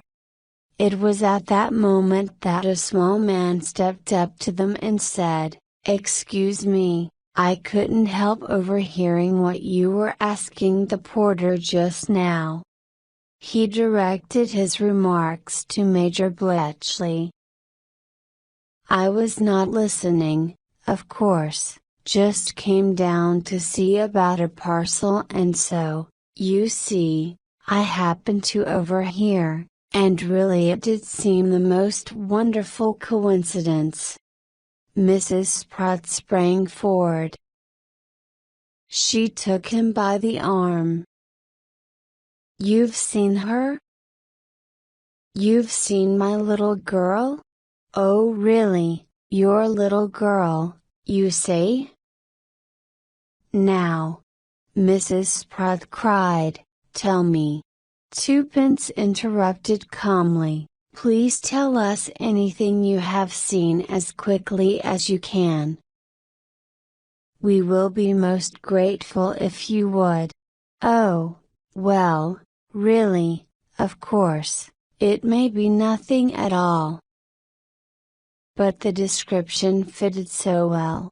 Tuppence felt the woman beside her trembling, but she herself tried to stay calm. She knew the type of man with whom they were dealing, not capable of giving a direct answer, especially if hurried. "Please tell us," she repeated. Twopence frowned at Major Bletchley, who was about to start shouting at him, and asked, "And you saw the little girl we are looking for?" "Yes, I really think it must be a little girl with a foreign-looking woman, you said?" It was really the woman I noticed. Because, of course, we are all on the lookout nowadays for fifth columnists, aren't we? So, as I say, I noticed this woman. A nurse, I thought, or a maid, and this woman was most unusual looking and walking up the road to the hills beside the sea. She was with the little girl, and the little girl seemed tired and it was 7:30, and well, most children go to bed then. I looked at the woman very closely and she hurried up the road, pulling the child after her. Finally she picked her up and went on up the path out onto the cliff, which I thought strange. There are no houses there at all, nothing, not until you get to Whitehaven, about 5 miles away. Commander Haydock was back in the car and had started the engine. The others jumped in. Twopence called out, "Thank you," and they drove off, leaving him staring after them with his mouth open. They drove quickly through the town, avoiding accidents more by good luck than by skill. The road ended on bare hillside where there was only a footpath. "Better get out and walk here," said Bletchley. Haydock suggested, "Why don't we take the car up? The ground's firm enough." Mrs. Spratt cried, "Oh yes, please, please. We must be quick." The car bounced about as it went across the rough ground but they arrived without any problem on the top of the hill. Here the view was clear. "No sign of them as far as I can see," observed Haydock. He was standing up, looking through some binoculars that he had brought with him. Suddenly he focused on 2 small moving figures. Got. He fell back into the driver's seat again and now the chase was a short one. Bounced up in the air, thrown from side to side as the car drove over the uneven ground. The occupants of the car quickly got closer to those 2 small figures. They could see them clearly now, a woman holding a child by the hand, still nearer, yes, a child in a green dress. "Betty." Suddenly the woman turned and saw the car advancing towards her. With a cry she picked up the child in her arms and began running towards the edge of the cliff. The car could not follow, the ground was now too uneven and blocked with big stones. It stopped and Mrs. Spratt was out first running towards them. The others followed her. When they were within 20 yards of her, the kidnapper turned. She was standing at the very edge of the cliff and with a cry, she held the child closer to herself. Haydock exclaimed, "No! She's going to throw the kid over the cliff." The woman's face was filled with hate. She spoke, a long angry sentence that none of them understood. and still she held the child and looked from time to time at the sea below. It seemed clear that she was threatening to throw the child over the cliff. All of them stood there, confused and terrified, unable to move for fear of causing a catastrophe. Haydock's hand was in his pocket. He pulled out a pistol and shouted, "Put that child down, or I fire." The foreign woman laughed. Haydock whispered, "I can't shoot." "I might hit the child," Tommy cried, "the woman's crazy." "She'll jump over the edge with the child in another moment," Haydock said again, helplessly, "It's too dangerous to shoot." But at that moment a shot rang out. The woman fell back, the child still in her arms. The men ran forward, Mrs. Spratt stood still, the smoking pistol in her hands, her eyes wide open. She took a few steps forward. Tommy was kneeling by the bodies. He turned them over gently. The woman was dead, shot through the head. Unhurt, little Betty Spratt stood up and ran towards her mother, who was standing completely still. Then, at last, Mrs. Spratt moved. She threw away the pistol and fell to her knees, holding the child to her. "She's safe, she's safe, oh, Betty, Betty." And then, in a low whisper she added, Did I kill her?" Twopence said firmly, "Don't think about it. Think about Betty. Just think about Betty." Mrs. Spratt held the child close against her, crying uncontrollably. Twopence went forward to join the men. Haydock said, "I couldn't have managed a shot like that. I don't believe the woman has ever used a pistol before, it must have been pure instinct."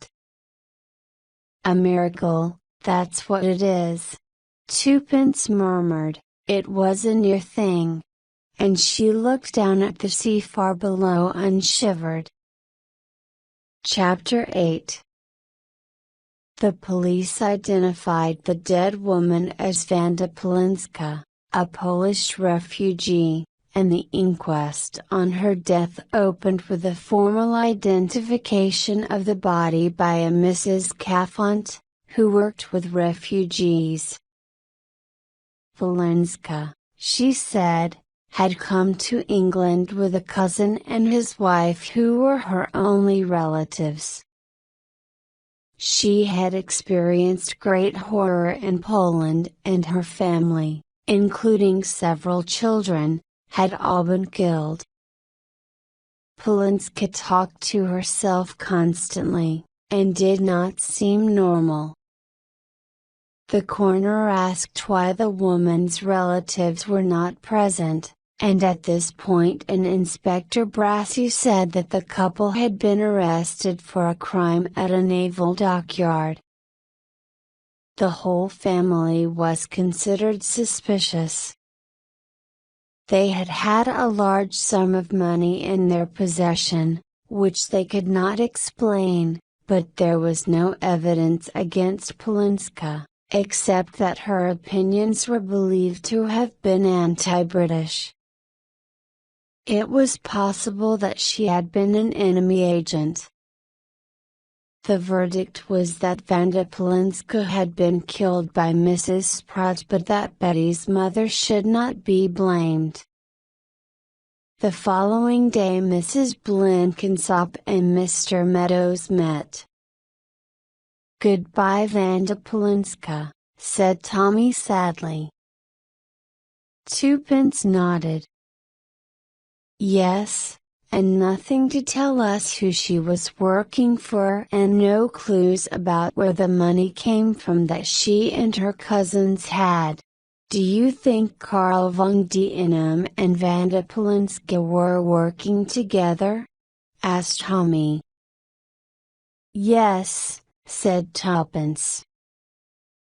Then Karl von Dienem must have arranged the kidnapping, but why kidnap Betty? The Sprouts have no money, so it wasn't for ransom, and neither of them are employed by government. I know, Tommy. It just doesn't make any sense at all. But I've a feeling that Mrs. Sprout could find the reason if only she'd think about it. There must be some piece of information that she discovered without knowing what it was. Say nothing. Wait for instructions, Tommy quoted from the note found on Mrs. Sprout's bedroom floor. That means something. The only thing I can think of is that Mrs. Sprout, or her husband, has been given something to keep by someone else. And they were given it simply because they are such ordinary people that no one would ever suspect they had it, whatever it may be. Have you asked Mrs. Sprout to think about why Betty was taken? Yes. But all she cares about is having Betty back, that, and having hysterics because she shot someone. Funny creatures, women, commented Tommy. I wouldn't have risked firing when she did. She wouldn't have either if she'd known more about it. It was her complete ignorance of the difficulty of the shot that made her do it. But you know, the first time I saw Vanda Polinska, her face seemed vaguely familiar. I wish I could remember who she reminded me of. At Sanssouci, Twopence went straight upstairs to her room where a tall figure turned away from the window. Sheila? Said Twopence. The girl's face was completely white. They've arrested Karl. What shall I do? Oh, my dear. They've taken him away. I'll never see him again. What shall I do? What shall I do? And falling on her knees, she started to cry. Twopence stroked Sheila's dark head. Perhaps they are only going to intern him. That's not what they said. They're searching his room now. Twopence said slowly, well, if they find nothing. What might they find? I don't know. I thought perhaps you might have an idea? Me? Her amazement was real. Any suspicions Twopence had had that Sheila Perina was involved in spying, died. She continued, if he is innocent. What does it matter? Sheila interrupted her. The police will make up a false case against him and say he was working for the Germans. Twopence said sharply, my dear child, that isn't true. The English police will do anything. My mother says so. They'll take him away and lock him up, and one morning they'll stand him against a wall and shoot him. The fisherman on the end of the pier said to Mr. Meadows, there's no doubt whatever, I'm afraid. Mr. Grant said. Among his papers was a list of people where he worked who should be approached. as possible fascist sympathizers. There was also a very clever idea to mix chemicals into fertilizers, which would have destroyed food crops. He also had a supply of invisible ink. I've only seen the method once before, and then it was buttons which had been soaked in the stuff. When the fellow wanted to use it, he soaked a button in water. Karl von Dienem's invisible ink wasn't in his buttons, it was in his shoelaces. As soon as Tommy reported this conversation to Tuppence, she cried, "Tommy, that explains it." "What, Betty? Don't you remember what I told you she did in my room, taking out my shoelaces and soaking them in water?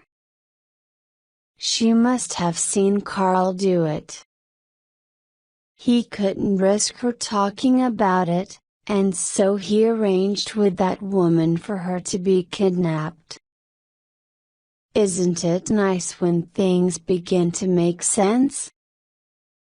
Now we can move forward. We need to." Tuppence nodded. The news from France was very bad indeed. The British Expeditionary Force was being pushed back by the Germans, and now the talk of an invasion of Britain had a frightening reality. Tommy said, "I think that Karl von Dienem was only a link in the chain, not an or who are probably the most important German agents in England." "So is Mrs. Verena M.? And do you really think her daughter isn't involved in this, Tuppence?" "I'm quite sure of it. First, the man she loves is proved to be a spy, and if her mother is also one, she's not going to have much left, is she? And supposing we're wrong, that M or N is someone else? I've got some other ideas, you know. Which are? I think I'll keep them to myself for a bit. We'll see which of us is right. Well, I think we've got to find out where Mrs. Verena goes, who she meets, everything. You'd better tell our old friend Albert to follow her this afternoon. He'll be glad to have something to do at last. You can do that." "I'm busy." "Why, what are you doing?" Tommy said, "I'm playing golf." Chapter 9. "It seems quite like old times, doesn't it, madam?" said Albert. He smiled happily. Tuppence asked about his wife. "Oh, she's all right, just doesn't like being away from London and me, she says. I'm not sure we should involve you in this adventure, Albert," worried Tuppence. "Nonsense, madam.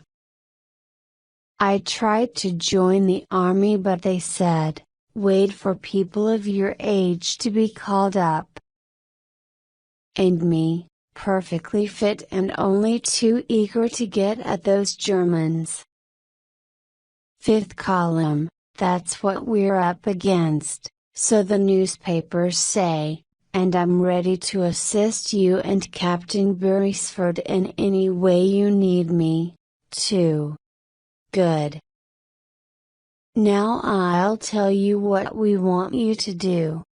After their game of golf, Tommy went to have supper with Commander Haydock at Smuggler's Rest.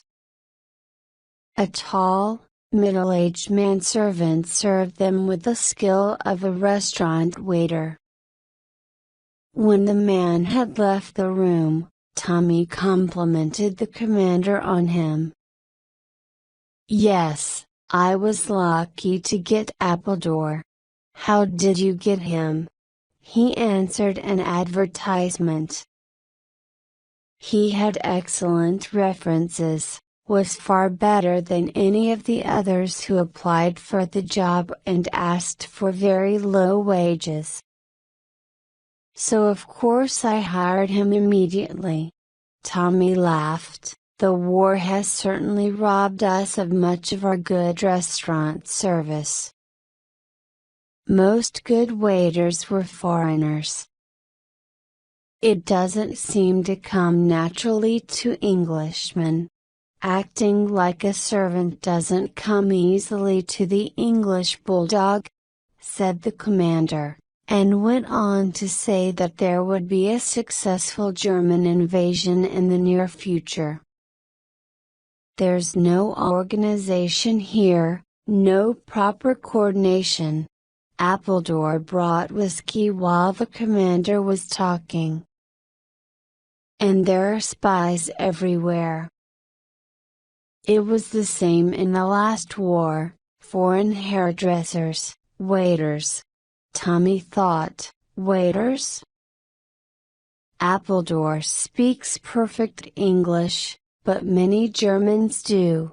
All these forms to fill in, with idiotic questions, continued the commander.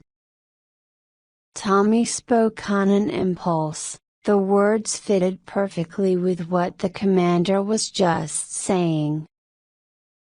I know, such as what is your name? Answer in RM. There was a crash as Appledore dropped a glass. Tommy's hand was soaked in whiskey. The man stammered, Sorry, sir. Haydock was very angry and shouted at Appledore, You clumsy fool! What do you think you're doing? Haydock continued for some minutes with more angry words. Tommy was embarrassed for Appledore, but suddenly the commander's anger passed. Come along and wash that whiskey off, Meadows. Tommy was soon in the luxurious bathroom. He washed his hands, then turned from the wash basin to dry them. He didn't notice that a bar of soap had dropped onto the floor. His foot stepped on it and a moment later he skidded across the floor, arms outstretched. One hand came up against the right-hand tag of the bath, the other pushed heavily against the side of a small bathroom cabinet and his foot hit the end panel of the bath. Immediately the bath slid out from the wall and Tommy found himself looking into a cupboard that contained a wireless transmitter. The commander appeared in the doorway. And several things fell into place in Tommy's brain. Had he been blind? That cheerful red face was a mask. It was really the face of an arrogant Prussian officer. He remembered from long ago seeing a Prussian bully shouting at a soldier just as Commander Haydock had shouted at Appledore. And it all fitted in. The enemy agent Han had been sent first in order to prepare smugglers' rest. He then drew attention to himself, allowing Commander Haydock to unmask him. How natural that Haydock should buy the place and then tell the story to everyone he met. And so N, securely settled in his place with his secret transmitter and his helpers at Sanssouci, was ready to carry out Germany's plan. Tommy knew that he was in deadly danger unless he could act the part of the stupid Englishman well enough. He turned to Haydock with a laugh. By Jove, was this another of Hans' little gadgets? You didn't show me this the other day. Haydock stood as though made of stone for a minute, then he relaxed. Damned funny, Meadows. You went skating over the floor like a ballet dancer. With an arm round Tommy's shoulders, Haydock took him into the sitting room. Half an hour later Mr. Meadows stood up. I really must be going now, it's getting quite late. Still talking, Mr. Meadows walked towards the door. He was in the hall. He opened the front door. They were going to let him get away with it. The two men stood talking, arranging another golf match for Saturday. Tommy thought angrily, there'll be no next Saturday for you, Haydock, or whatever your real name is. Voices came from the road. Two men returning from a walk, men Tommy and the commander knew who played at the golf club. Tommy called to them. They stopped for a few words with Haydock, then Tommy walked off with them. He had managed to escape. It was so lucky that these men had come along. Tommy said goodbye to them at the gate of Sanssouci and walked up the drive whistling softly. He had just turned the dark corner by some large bushes when something heavy came down on his head and he fell into blackness. At breakfast the next morning, Twopence was aware of a tension in the atmosphere before Mrs. Brenna left the room. Major Bletchley gave a deep laugh. Mrs. Brenna is in a very bad mood, he remarked. Meadows has been out all night. Hasn't come home yet. What? Exclaimed Twopence. Oh dear, said Miss Minton, her face reddening. Mrs. Cayley looked shocked. Mrs. O'Rourke merely grinned. Ah, well, boys will be boys. Twopence tried to reassure herself. She and Tommy had agreed that neither should be worried if the other was absent for no apparent reason. She was sure that he would communicate with her, or just arrive, very soon. In the evening, Mrs. Brenna reluctantly agreed to ring up the police. A sergeant arrived and certain facts were noted. Mr. Meadows had left Commander Haydock's house at 10:30. From there he had walked with Mr. Walters and Dr. Curtis to the gate of Sanssouci. From that moment, Mr. Meadows had disappeared. Twopence knew that Mrs. Brenna had, according to Mrs. Sprott, been out last night, and she believed her to be the most likely suspect in Tommy's disappearance. But Sheila and Major Bletchley had been at the cinema, though separately, and the way that he had insisted on describing the whole film might suggest to a suspicious mind that he was establishing an alibi. And Mr. Cayley had gone for a walk round the garden and had been out for some time. It was very unlike him to risk being out in the cool night air. So, was he really as ill as he claimed? Many miles away, at a secret intelligence location, Twopence Beresford's daughter was sitting at her desk frowning. "What's the matter, Deborah? You're looking worried." Deborah Beresford looked up at Tony Marston. He was one of the most brilliant beginners in the coding department. "It's my mother. I'm a bit worried about her. She was annoyed because nobody seemed to want her in this war. So she went down to Cornwall to stay with an aunt. But I told Charles, my boyfriend, who was going down to see his parents who live in Cornwall, to go and visit her. And he did. And she wasn't there. Wasn't there? Number. And she hadn't been there. Not at all. Where's, I mean, your father? Oh, he's in Scotland somewhere. Maybe your mother's gone to join him. She can't.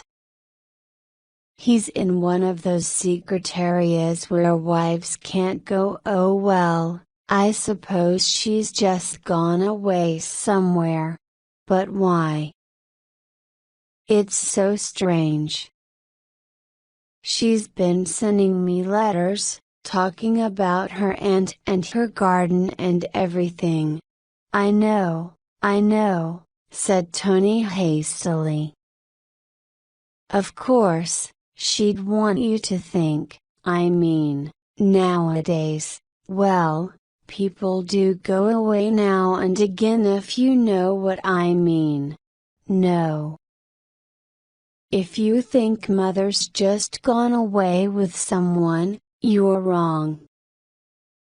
Mother and father are devoted to each other, really devoted. But the odd thing is that the other day someone said they'd seen Mother in Leahampton. I said it couldn't be her because she was in Cornwall, but now I wonder. Leahampton? Yes. It's the last place Mother would go to. There's nothing to do there and only old colonels and unmarried ladies live there. Doesn't sound a likely place, said Tony. He lit a cigarette and asked casually, "What did your mother do in the last war?" "She was a nurse. I thought perhaps she'd been like you, in British intelligence." "Oh, Mother would never have been able to do this sort of work, although she and Father did get involved in searching for secret papers and spies at one point. Of course, they exaggerate it and make it all sound as though it had been very important." On the following day Deborah returned to her rooms and was puzzled by something unfamiliar in the appearance of her bedroom.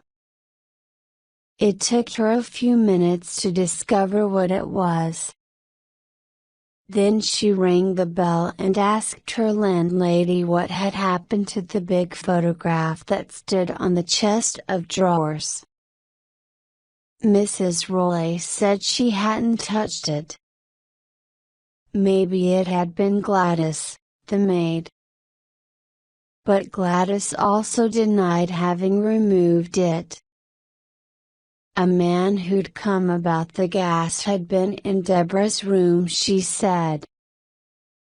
But Deborah refused to believe that an employee of the gas company would have stolen the photograph. It was more likely, in Deborah's opinion, that Gladys had accidentally broken the photograph frame and had hidden it in the rubbish bin. Debbie didn't worry about it. She'd get her mother to send her another photo of herself. Chapter 10. It was Tuppence's turn to talk to the fisherman on the end of the pier. She had hoped that Mr. Grant might have had some comfort for her. But no news of any kind had come from Tommy. Trying her best to make her voice assured and businesslike, Twopence said, "I continue, of course. Of course. There will be time for tears after the battle. We're in the middle of the battle now. And time is short. One piece of information you brought us has been proved correct. You overheard a reference to the 4th when you listened to that telephone conversation in the hall at Sanssouci. The 4th referred to is the 4th of next month. It's the date fixed for the big attack on this country. You're sure?" "Yes, the 4th is the day. But if you know that we know the day. We know, or think we know, where. We're as ready as we can be. But it's the 5th column here we want to know about. A dozen men in high places, in command of troops in vital areas, can issue conflicting orders and throw the country into a state of confusion. This is necessary for the German plan to succeed. We've got to have inside information in time. We have received information that Mrs. Brenna is a member of the IRA with anti-British sympathies. But we can't get proof. So keep going, Mrs. Beresford. Go on, and do your best." "The 4th, said Twopence. "That's barely a week ahead. It's a week exactly." She frowned and began planning a new form of attack. "You see, Albert, it's a possibility," Twopence said a few hours later. "I see what you mean, madam, of course. But I don't like the idea very much, I must say. I think it might work." "Yes, madam, but it's exposing yourself to attack, that's what I don't like, and I'm sure Mr. Beresford wouldn't like it either. Albert, we've done what we could, staying hidden. It seems to me that now the only chance is to come out into the open. How were you thinking of managing it, madam?" Twopence said, "I thought I might lose a letter I'd written, make a lot of fuss about it, seem very upset. Then it would be found in the hall and Beatrice would probably put it on the table. Then the right person would take a look at it. What would be in the letter? Oh, that I'd been successful in discovering the identity of the person in question and that I was to make a full report personally tomorrow. Then, you see, Albert, Oren would have to come out in the open and try to kill me. Yes, and maybe they'd manage it, too. Not if I was on my guard. They'd have, I think, to trick me into going to some isolated place. That's where your part would come in, because they don't know about you." Twopence was just leaving the local library when she was startled by a voice calling, "Mrs. Beresford." She turned to see a tall dark young man with a slightly embarrassed smile. "Do you remember me?" he asked. "I came to the flat with Deborah one day. Deborah's friends. There were so many of them, and all looked very alike to Twopence. It was annoying to have been recognized by one of Deborah's young men just now. "I'm Anthony Marston," explained the young man. Twopence murmured, "Oh, of course," and shook hands. Tony Marston went on, "I'm very glad to have found you, Mrs. Beresford. You see, I'm working at the same job as Deborah, and something very awkward has happened." "Yes?" said Twopence. "What is it?" "Well, you see, Deborah's found out that you're not down in Cornwall as she thought, and that makes it a bit awkward, doesn't it, for you?" "Oh, no," said Twopence concerned. "How did she find out?" Tony Marston explained.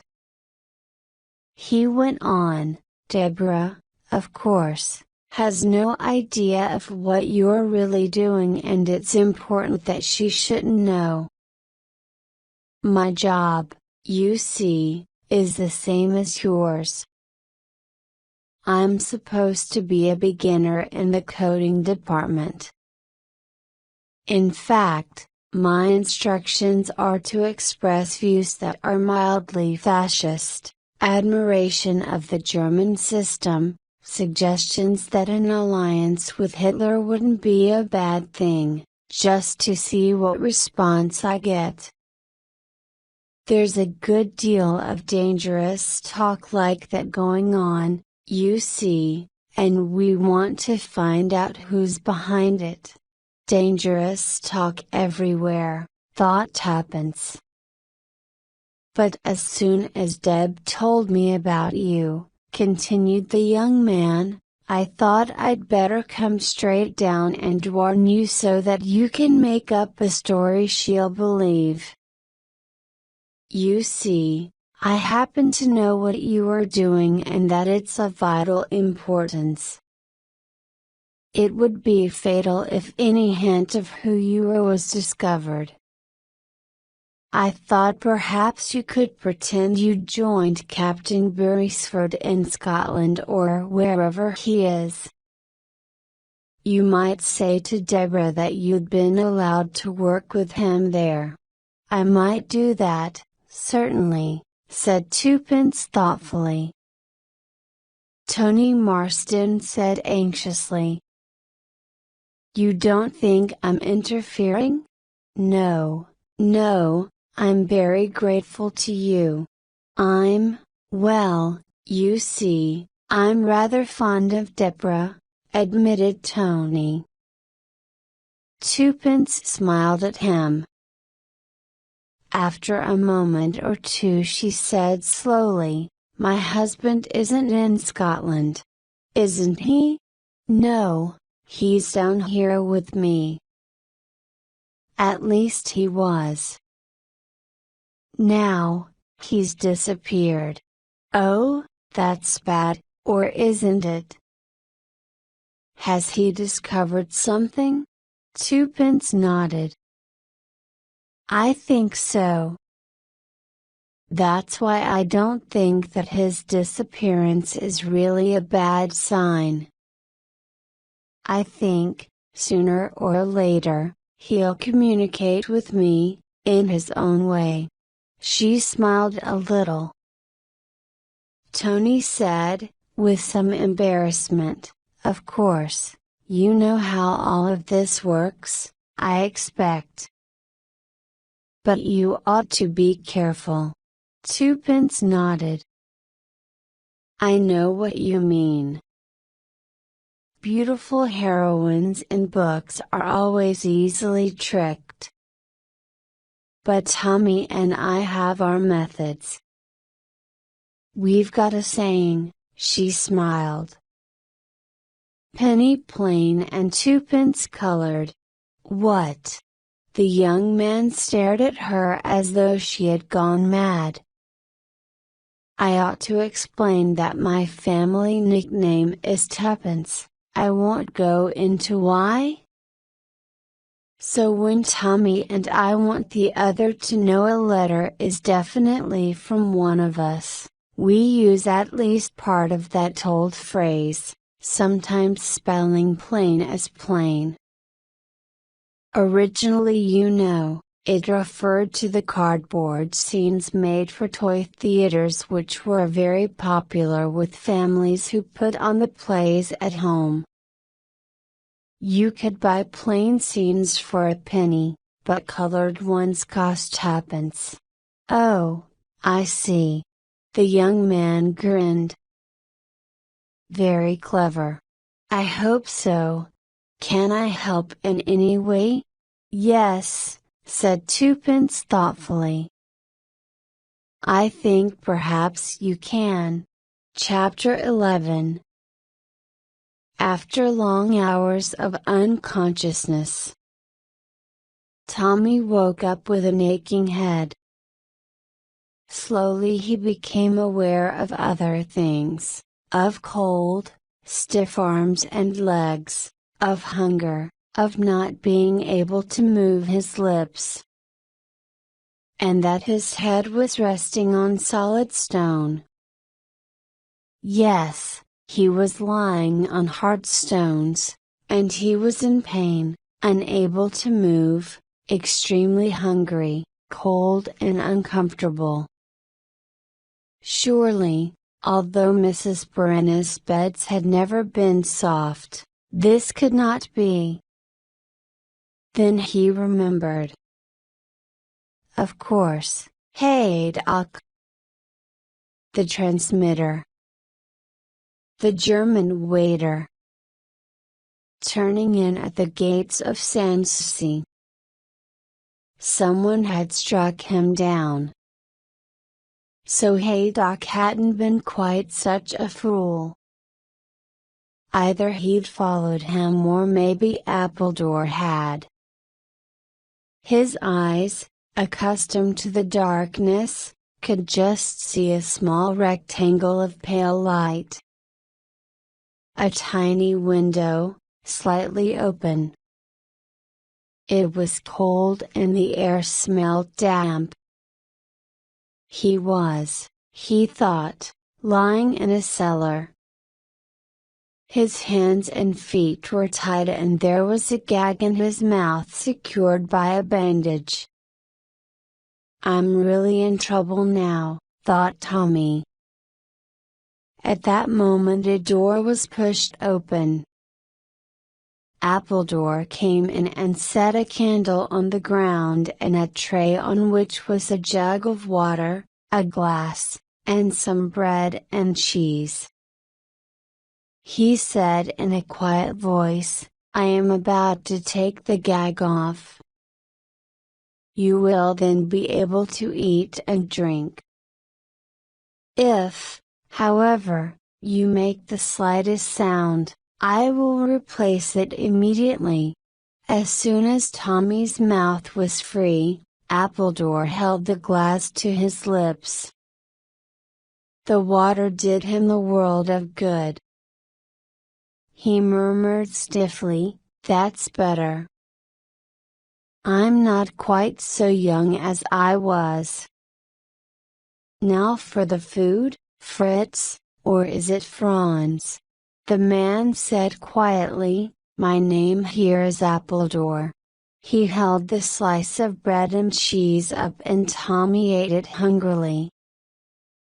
After another drink of water, Tommy asked, and what's the next part of the program? For an answer, Appledore replaced the gag and went out. Tommy was left in darkness. Sometime later he was awakened from a confused sleep by the sound of the door opening. This time Haydock and Appledore came in together. The gag was removed and the ropes that held his arms were loosened so that he could sit up and stretch his arms. Haydock had a pistol with him. Tommy, without much inner confidence, began to play his part. He said indignantly, "Look here, Haydock, what's the meaning of all this?" "I've been attacked, kidnapped." The commander was shaking his head. He remarked coldly, "Don't waste your breath. You play your role very well, but it's of no importance to me whether you're a member of the British intelligence, or merely a clever amateur. How dare you?" "That's enough, Meadows. I tell you." Haydock thrust his angry face forwards. "Be quiet, damn you. Earlier on it would have mattered to find out who you were and who sent you. Now it doesn't. The time's short, you see. And you didn't have the chance to report to anyone what you'd found out. The police will be looking for me as soon as I'm reported missing." Haydock showed his teeth in a sudden smile. "I've had the police here. Good men, both friends of mine. They were very concerned about your disappearance, but it's quite clear that you left this house well and alive. They would never dream of looking for you here. You can't keep me here forever," Tommy said. Haydock said, putting on his most British manner, "It won't be necessary, my dear fellow. Only until tomorrow night.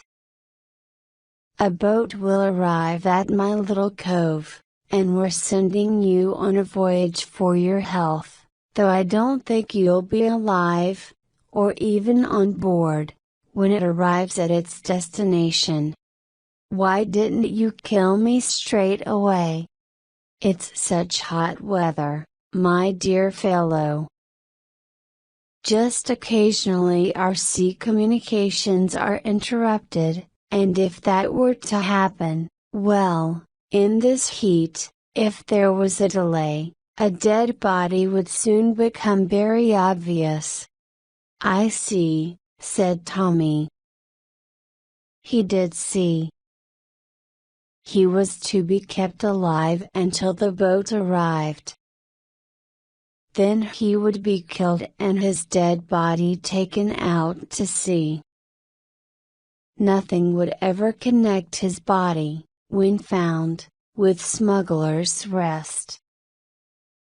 "I just came along," continued Haydock, "to ask whether there is anything we could do for you, afterwards." Tommy reflected. Then he said, "Thanks, but I won't ask you to take a lock of my hair to my wife or anything of that kind. She'll only miss me when I stop paying the bills, but I dare say she'll soon find a friend elsewhere." He felt he must create the impression that he was operating alone. If no one became suspicious of tuppence, then the game might still be won. "As you please," said Haydock.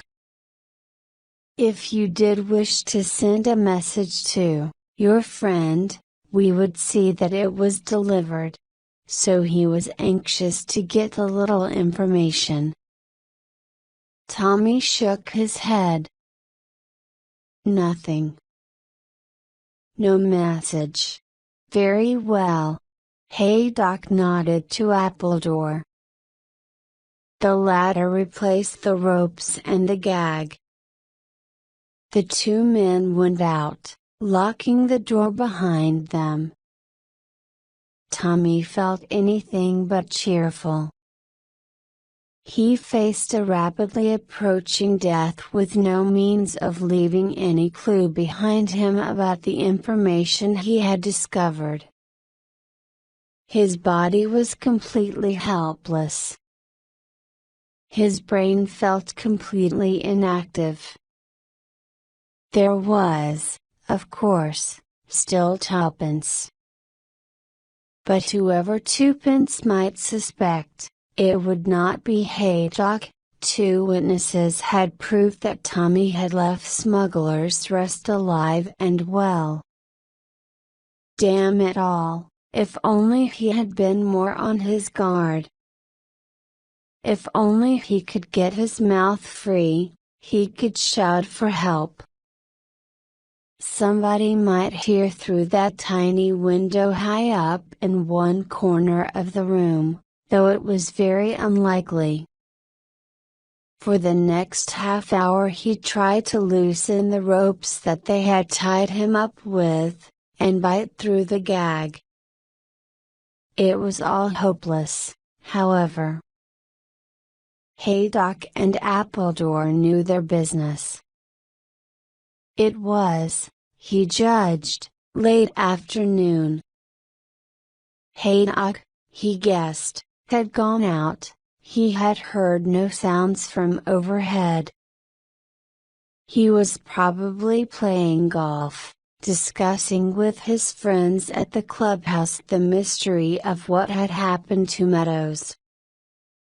He dined with me that night and seemed quite normal. Then he just disappeared into the blue.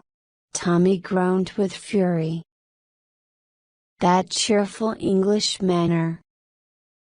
It was wonderful what a first-class actor could convince people of. So here he was, a complete failure, tied up like a chicken. What was that? He strained his ears listening to a far-off sound. Only some man singing a song. And here he was, unable to make a sound to attract anyone's attention. The singing came nearer. A most untuneful noise. But the song was recognizable. It dated from the last war, and had been revived for this one.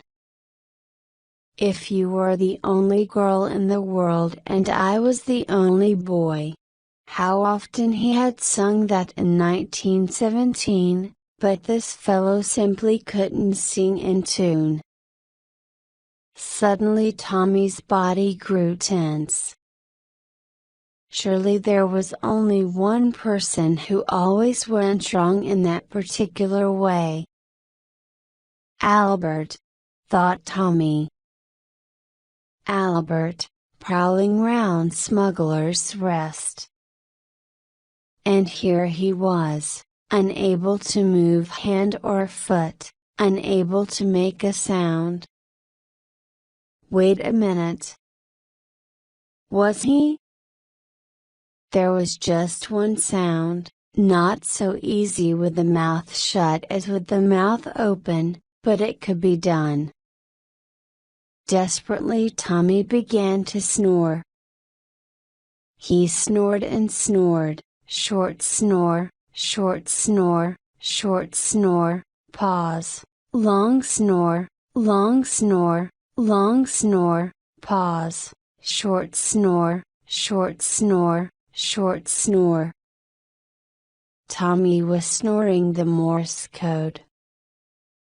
Dot, dot, dot. Dash, dash, dash, dot, dot, dot.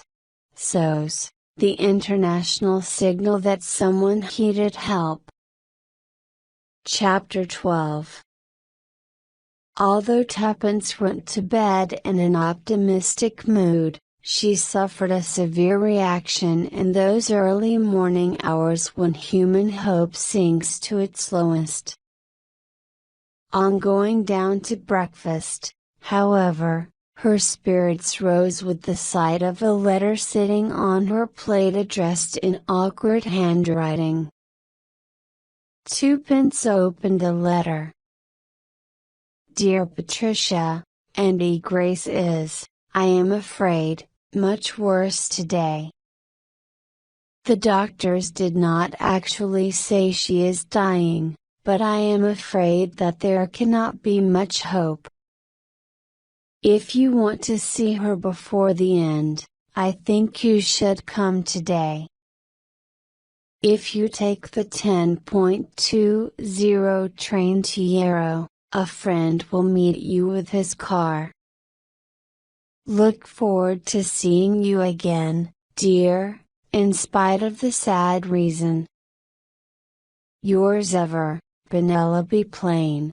It was all Twopence could do to control her joy.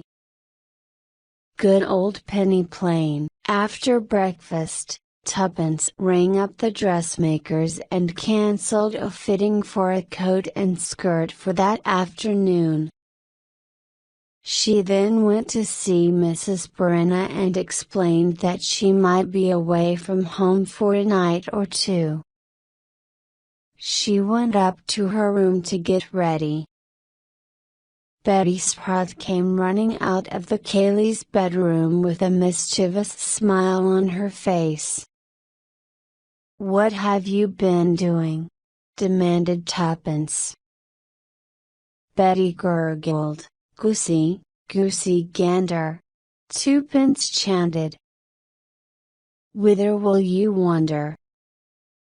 "Upstairs." She lifted Betty high over her head. "Downstairs." She rolled her on the floor. At this minute Mrs. Sprott appeared and Betty was taken off to be dressed for her walk. "Hide?" said Betty hopefully. "Hide? You can't play hide and seek now," said Mrs. Sprott. It was 10 o'clock as she left Sanssouci. She had plenty of time. She looked up at the sky, and in doing so stepped into a dark puddle by the gatepost. Without apparently noticing it, she went on. Her heart was dancing. Success, success, they were going to succeed.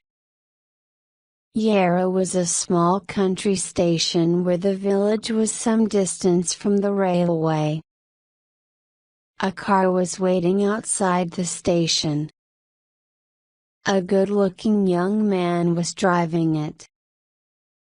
He touched 2 fingers to his cap to Twopence, but the gesture of respect didn't seem to be one he was used to making. Twopence kicked the front tire. "Isn't this rather flat? We haven't got far to go, madam." She nodded and got into the car. They drove not towards the village but towards the hills. After taking a winding road over a hill, they took a side track that went down sharply into a deep valley. From the shadow of a small group of trees, a man stepped out to meet them. The car stopped and Twopence, getting out, went to meet Anthony Marston. "Beresford's all right," he said quickly. "We located him yesterday. He's a prisoner, the 5th columnists captured him, and for good reasons he's staying where he is for another 12 hours. You see, there's a small boat due at a certain place, and we really want to catch it. That's why Beresford's not escaping. We don't want them to realize that we know what they're up to until the last minute." He looked at her anxiously. "You do understand, don't you?" "Oh, yes." Twopence was staring at a strange mass of material that was half hidden by the trees. "He'll be absolutely all right," continued the young man seriously. "Of course Tommy will be all right," said Twopence impatiently. You needn't talk to me as though I was a child of 2. We're both ready to run a few risks. What's that thing over there? Well, the young man hesitated. That's just it. I've been ordered to put a certain proposal before you. But well, frankly, I don't like doing it. You see. Twopence gave him a cold look. Why don't you like doing it? Well, you're Deborah's mother. And I mean, what would Deb say to me if I were killed? Inquired Twopence. Personally, if I were you, I wouldn't mention it to her. Just tell me about the dangerous and unpleasant job I have to do.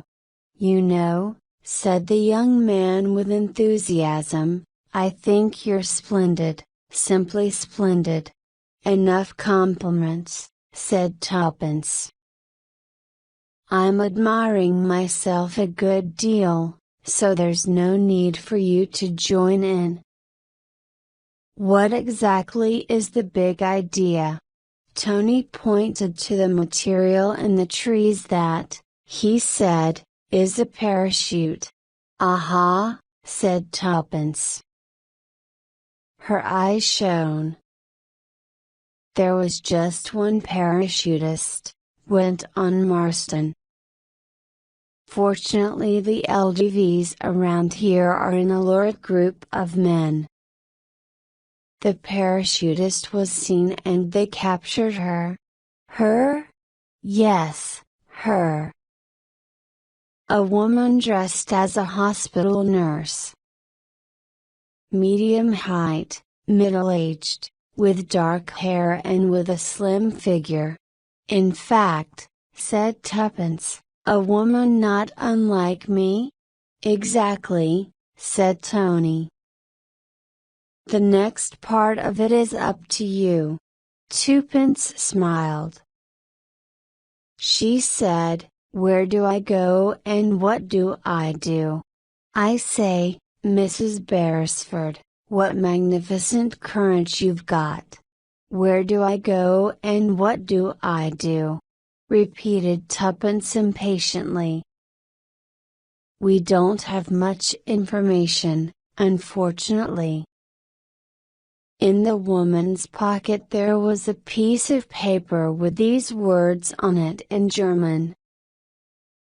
Walk to Leather Barrow, due east from the Stone Cross. 14 Street Hasselhus Road. Dr. Benyon. Apostrophe. Twopence looked up. On the hilltop nearby was a stone cross. That's it, said Tony. All the signposts have been removed, of course, in case they helped the enemy. But Leather Barrow's quite a big place, and walking due east from the cross you're sure to find it. How far? 5 miles. Twopence grinned. Healthy walking exercise, she said. I hope Dr. Benyon offers me lunch when I get there. Do you know German, Mrs. Beresford? Just a few tourist phrases. I will have to be firm about speaking English, and say my instructions were to do so. Well, lead me to it. We've got everything here, and a policewoman who's an expert in the art of makeup, explained Tony. Just inside the trees there was a shed. At the door was a competent-looking middle-aged woman. She looked at Twopence and nodded approvingly. Inside the shed, seated on an old box, they put on Twopence's makeup. Finally the policewoman stood back and remarked, "There, now, I think we've made a very nice job of it. What do you think, sir?" "Very good indeed," said Tony. Twopence stretched out her hand and took the mirror the other woman was holding. She looked at her own face seriously and could hardly hold back a cry of surprise. Her eyebrows had been trimmed to an entirely different shape, which changed her whole expression. Her hair, pulled forward over her ears, hid small pieces of sticking plaster that tightened the skin of her face and altered its shape. Skillful makeup had added several of years to her age, with heavy lines running down each side of the mouth. Her whole face now had a rather foolish look to it. "It's very clever," said Tuppence admiringly. The other woman produced 2 slices of thin rubber. "Do you think you could manage to wear these in your cheeks?" Twopence slipped them in and moved her mouth carefully. "It's not really too uncomfortable." Tony then left the shed and Twopence took off her own clothing and put on the nurse's uniform. It fitted quite well. The dark blue had added the final touch to her new personality. She rejected, however, the heavy square-toed shoes. "If I've got to walk 5 miles, she said, "it's much better if I do it in my own shoes." Both Tony and the policewoman agreed that this was sensible, particularly as Tuppence's own shoes were dark blue ones that went well with the uniform.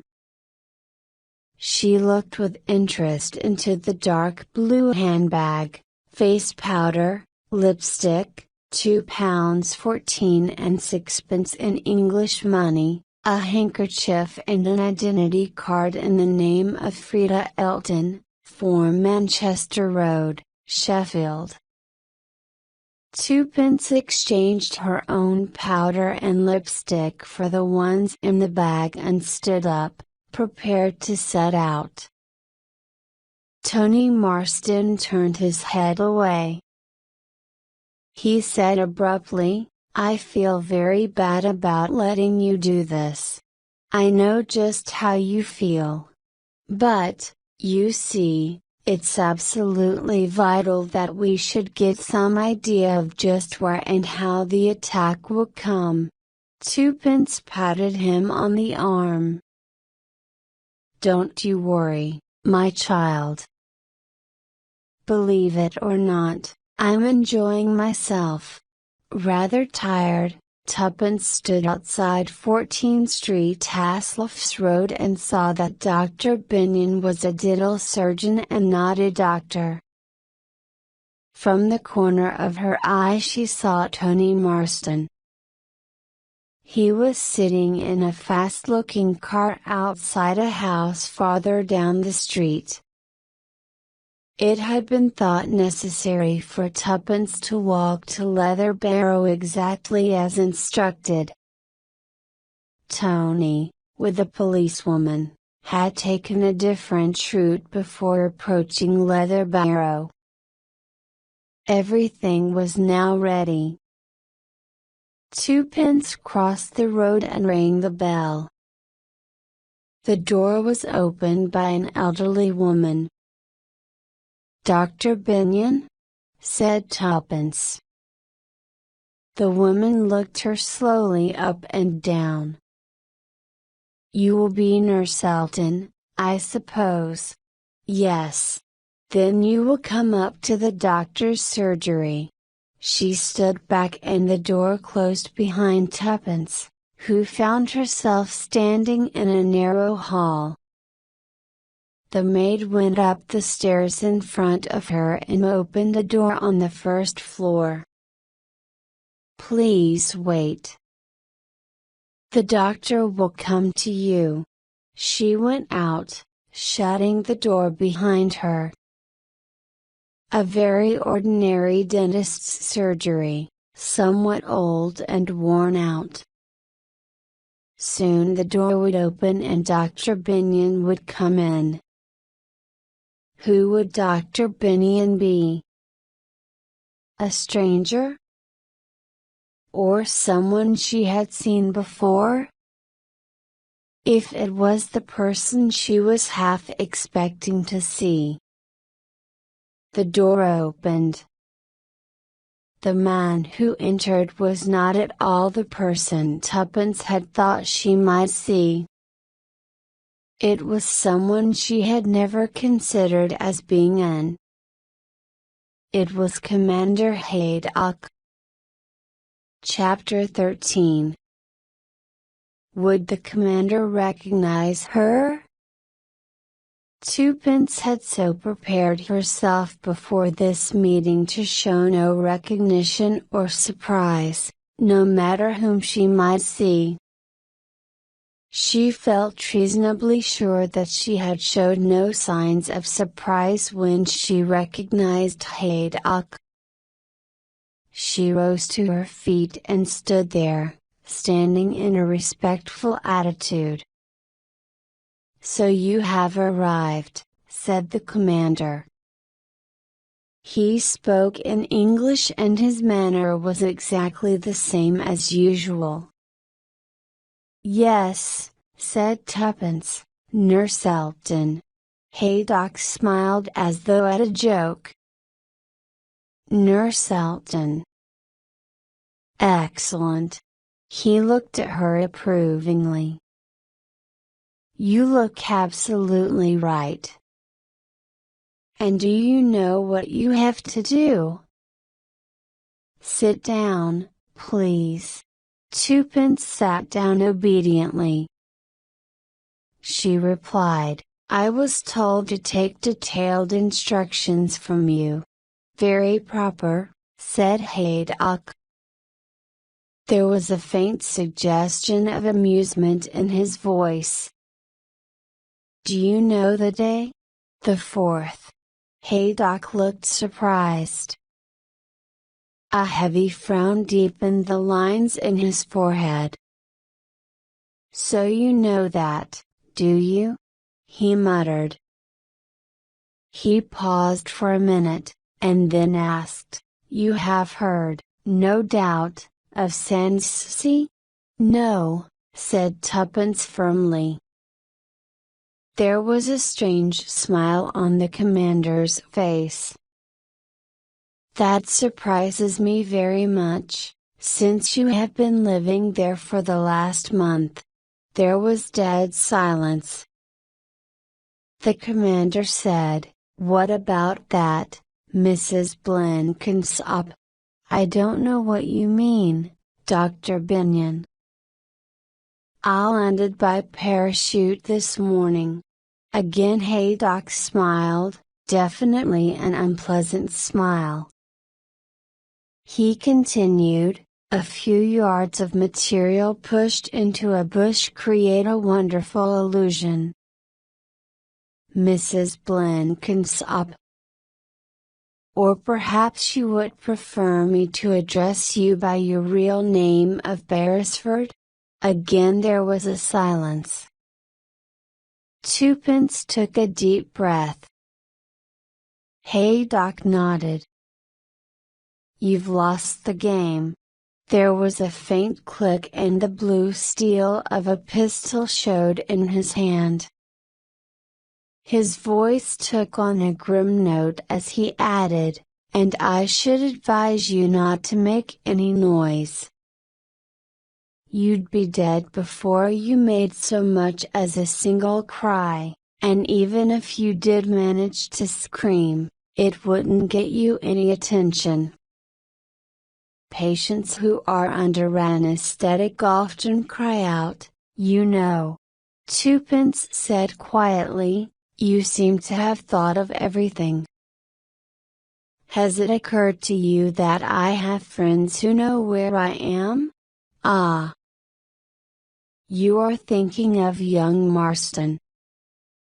I'm sorry, Mrs. Beresford, but Anthony happens to be one of our most enthusiastic supporters in this country. As I said just now, a few yards of material creates a wonderful effect. You believe the parachute idea quite easily. I don't see the point of all this acting. Don't you? We don't want your friends to find you too easily. If they pick up your trail, it will lead to Yarrow and to a man in a car. The fact that a hospital nurse, of quite different appearance, walked into Leather Barrow between 1 and 2 o'clock will hardly be connected with your disappearance. Very clever, said Tuppence. Haydock said, I admire your courage, you know. I admire it very much. I'm sorry to have to force you, but it's vital that we should know just exactly how much you discovered at Sandsea. Tuppence did not answer. Haydock said quietly, I'd advise you to tell me everything. There are certain possibilities in a dentist's chair, and these instruments can cause a lot of damage. Tuppence gave him an arrogant look. Yes, Haydock observed slowly, I imagine you've got a lot of courage. But what about the other half of the picture? What do you mean? I'm talking about Thomas Beresford, your husband, who has lately been living at Sandsea under the name of Mr. Meadows, and who is now very conveniently tied up in the cellar of my house.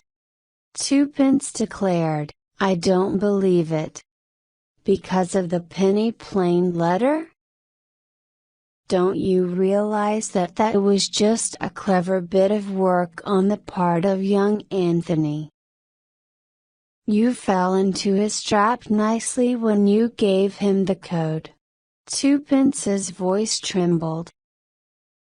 Then Tommy, Tommy, said Commander Haydock, is where he has been all along, completely in my power. It's up to you now. If you answer my questions satisfactorily, there's a chance for him. If you don't, well, he'll be knocked on the head, taken out to sea and thrown overboard. Tuppence was silent for a minute or two, then she asked, What do you want to know?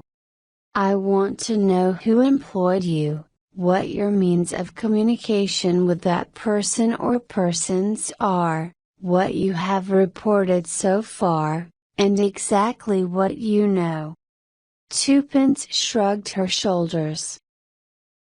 I could tell you what lies I choose, she pointed out. No, because I will proceed to test what you say.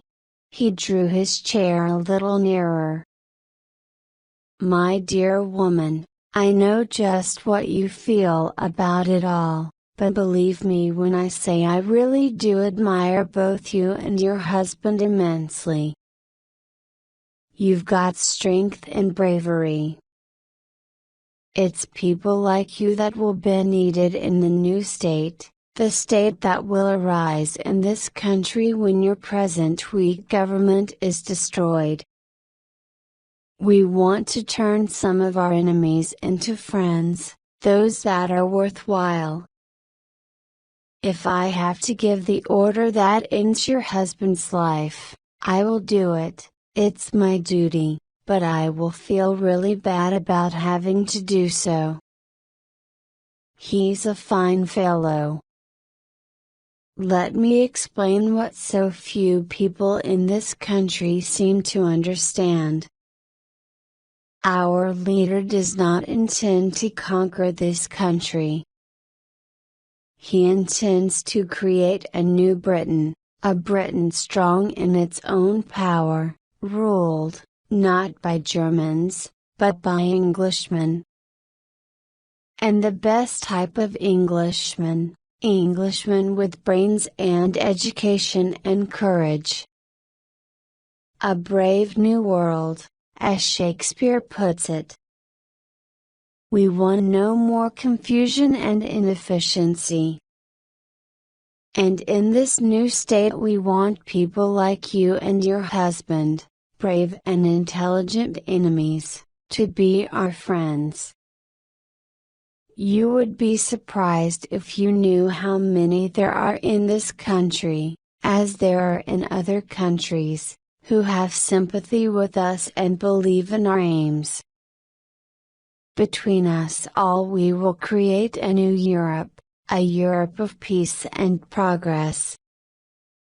Try and see it that way, because, I assure you, it is that way.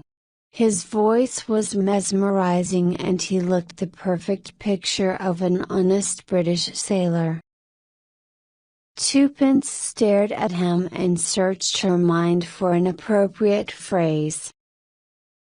She was only able to find one that was both childish and rude.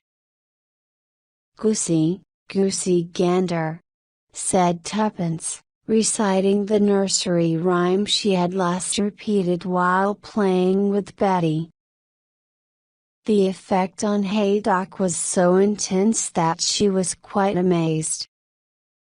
He jumped to his feet. His face went dark purple with anger, and in a second all resemblance to a cheerful British sailor had vanished. She saw what Tommy had once seen, an angry Prussian officer. He swore at her fluently in German. Then, changing to English, he shouted, "You dangerous little fool! Don't you realize you give yourself away completely answering like that? You can't be allowed to live now, you and your precious husband." Raising his voice he called, "Anna!" The woman came into the room. Haydock pushed the pistol into her hand. "Watch her. Shoot if necessary." He went out of the room.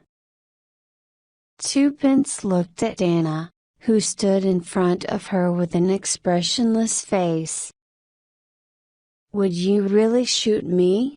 Anna answered quietly, "In the last war my son was killed, my Otto. I was 38, then, I am 62 now, but I have not forgotten." Twopence looked at the broad face. It reminded her of the Polish woman, Wandapolinska. She had that same frightening determination. Something came to Twopence's brain, some vague memory.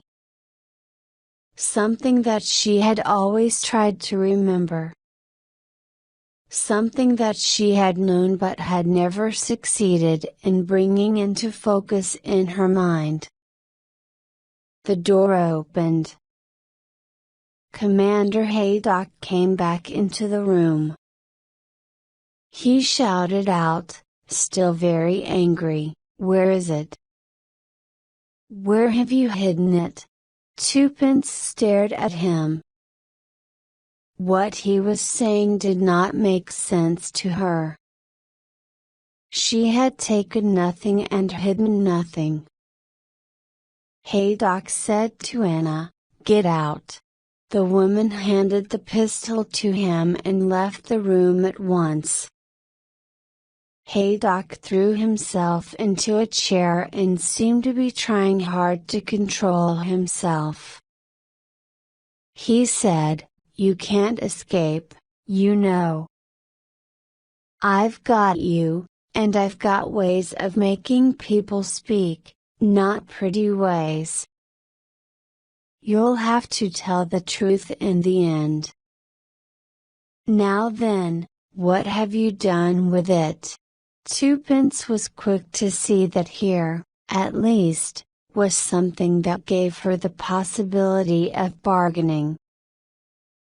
If only she could work out what it was she was supposed to have in her possession. She said cautiously, "How do you know I've got it?" "From what you said, you silly little fool. You haven't got it on you, that we know, since you changed completely into this nurse's uniform. Suppose I posted it to someone?" said Twopence. "Don't be an idiot. Everything you posted since yesterday has been examined." "You didn't post it." "No, there's only one thing you could have done, hidden it in Sanssouci before you left this morning. I give you just 3 minutes to tell me where that hiding place is." He put his watch down on the table. 3 minutes, Mrs. Thomas Beresford. The clock above the fireplace ticked. Twopence sat quite still with a blank expressionless face. It didn't show the thoughts racing behind it. In a flash of understanding she saw everything, and realized at last who was the center of the whole organization. It came as quite a shock to her when Haydock said, 10 seconds more. As if in a dream she watched him, saw the arm holding the pistol rise, heard him count. 1, 2, 3, 4, 5. He had reached 8 when the shot rang out and he collapsed forward on his chair, a puzzled expression on his broad red face. He had been so focused on watching his victim that he had been unaware of the door behind him opening. In a flash Twopence was on her feet. She pushed her way past the uniformed men in the doorway, and took hold urgently of an arm belonging to someone she knew. "Mr. Grand." "Yes, yes, my dear, it's all right now, you've been wonderful." Twopence ignored these reassurances. "Quick. There's no time to lose. You've got a car here?" "Yes." He stared at her. "A fast one?" "We must get to Sanssouci at once. If only we're in time. Before they telephone here, and get no answer." 2 minutes later they were in the car and it was making its way through the streets of Leatherbarrow. Then they were out in the open country, moving fast. Mr. Grant asked no questions. He was content to sit quietly whilst Twopence watched the speedometer in an agony of fear. The driver had been given his orders and he drove with all the speed the car was capable of. Twopence only spoke once. "Tommy? He's quite all right. He was rescued half an hour ago." She nodded. Now, at last, they were nearing Leahampton. The car raced and twisted through the town, then up the hill. Twopence jumped out and she and Mr. Grant ran up the drive. The hall door, as usual, was open. There was no one in sight. Twopence ran lightly up the stairs. She glanced inside her own room as she passed it, and noted the open drawers and untidy bed. She nodded to herself and passed on, along the upper hall and into the room occupied by Mr. and Mrs. Cayley. The room was empty.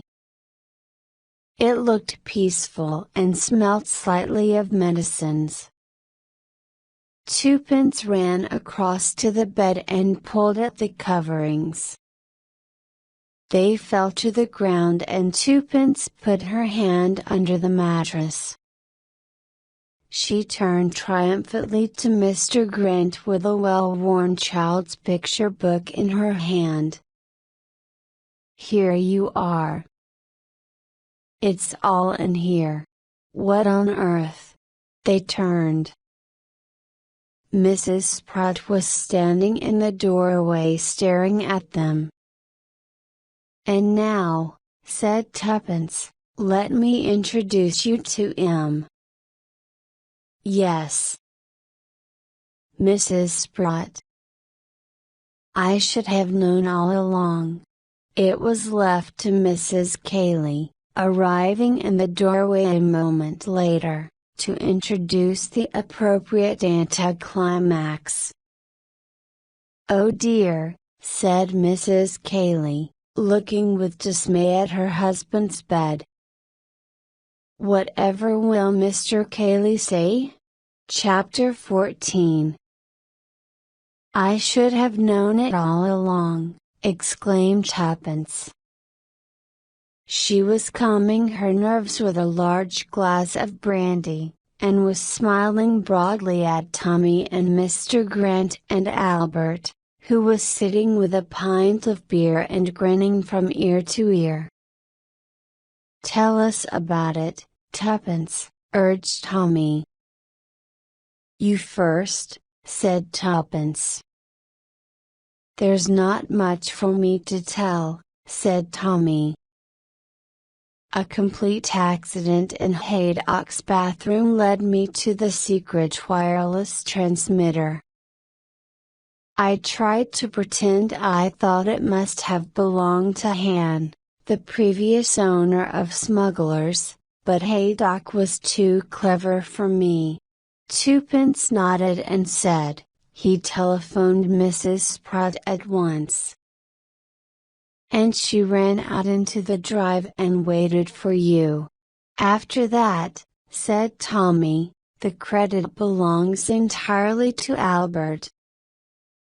He was investigating around Haydock's place because it was the last place I'd been. I did some intense Morse code snoring and he understood it immediately. He went off to Mr. Grant with the news and the two of them came back late that night. I did some more snoring. The result was that I agreed to remain in the cellar so that we could catch the people in the boat when it arrived." Mr. Grant added his part of the story. "When Haydock went off this morning, our people took charge at Smugglers' Rest. We captured the boat this evening. And now, Twopence," said Tommy. "Your story. Well, to begin with, I was the biggest fool all along. I suspected everybody here except Mrs. Spratt. Then Tommy disappeared. I was just getting a plan together with Albert when suddenly Anthony Marston arrived. He seemed all right to begin with, he was the usual sort of young man that Deborah often has around. But two things made me think a bit. First, I became more and more convinced as I talked to him that I had never seen him before and that he had never been to the flat. The second thing was that, though he seemed to know all about my working at Leahampton, he assumed that Tommy was in Scotland. Now, that seemed all wrong. If he knew about anyone, it would be Tommy since I wasn't here officially. That seemed very strange to me. Mr. Grant had told me that fifth columnists were everywhere. So why shouldn't one of them be working in Deborah's department? I was suspicious enough to lay a trap for him. I told him that Tommy and I had fixed up a code for communicating with each other. I told Anthony we used the saying penny plain, tuppence colored in letters, and said we spelt plain as plain. As I hoped, he believed it completely. I got a letter this morning, which gave him away totally. I'd worked out all the arrangements with Albert beforehand.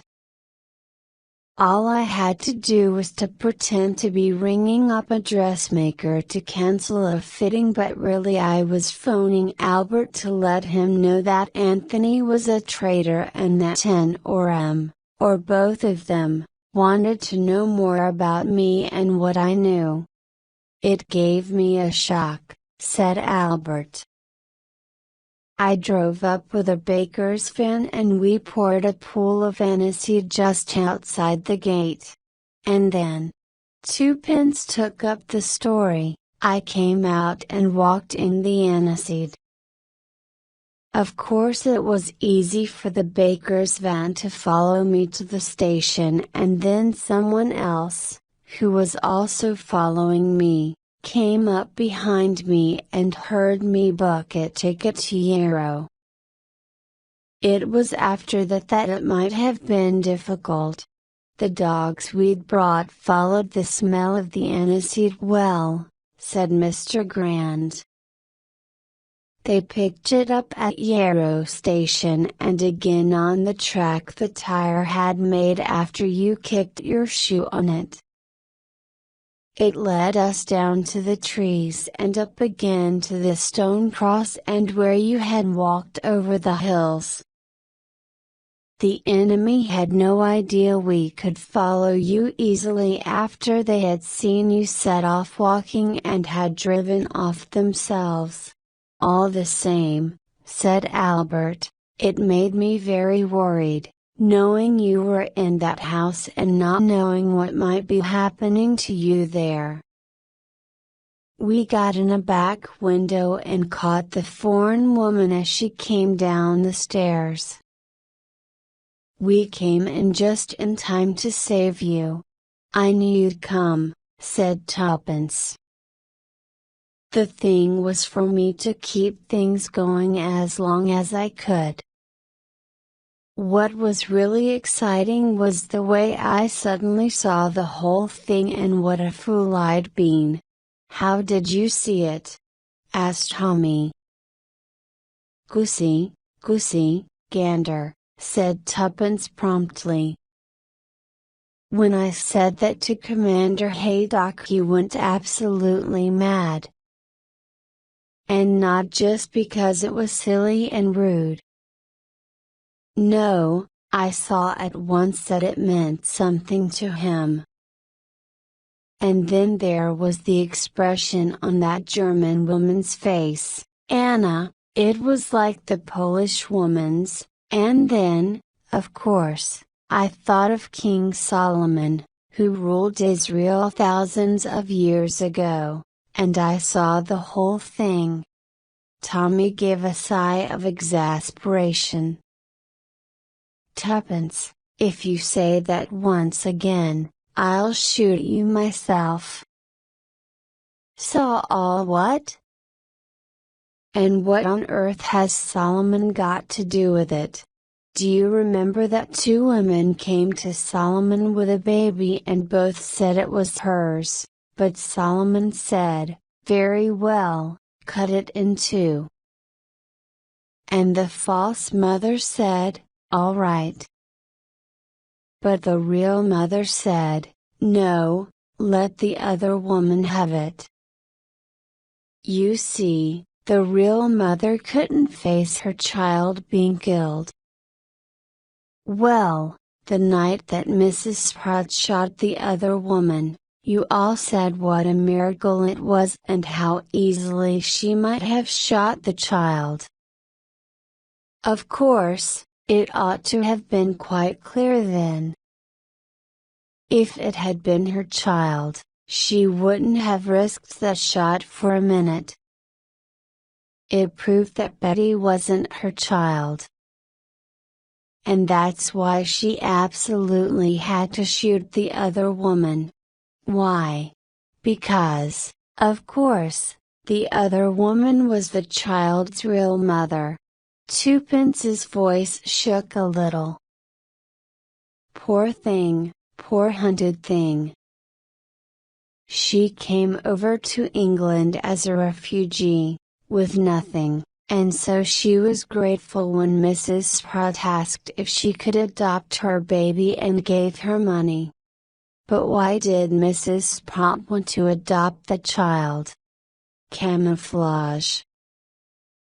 It would be hard to believe that a master spy would involve her child in the business. That's the main reason why I never considered Mrs. Spratt seriously. Simply because of the child.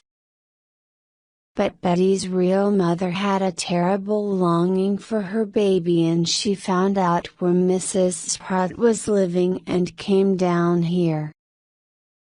She waited around for her chance, and at last she got it and went off with the child.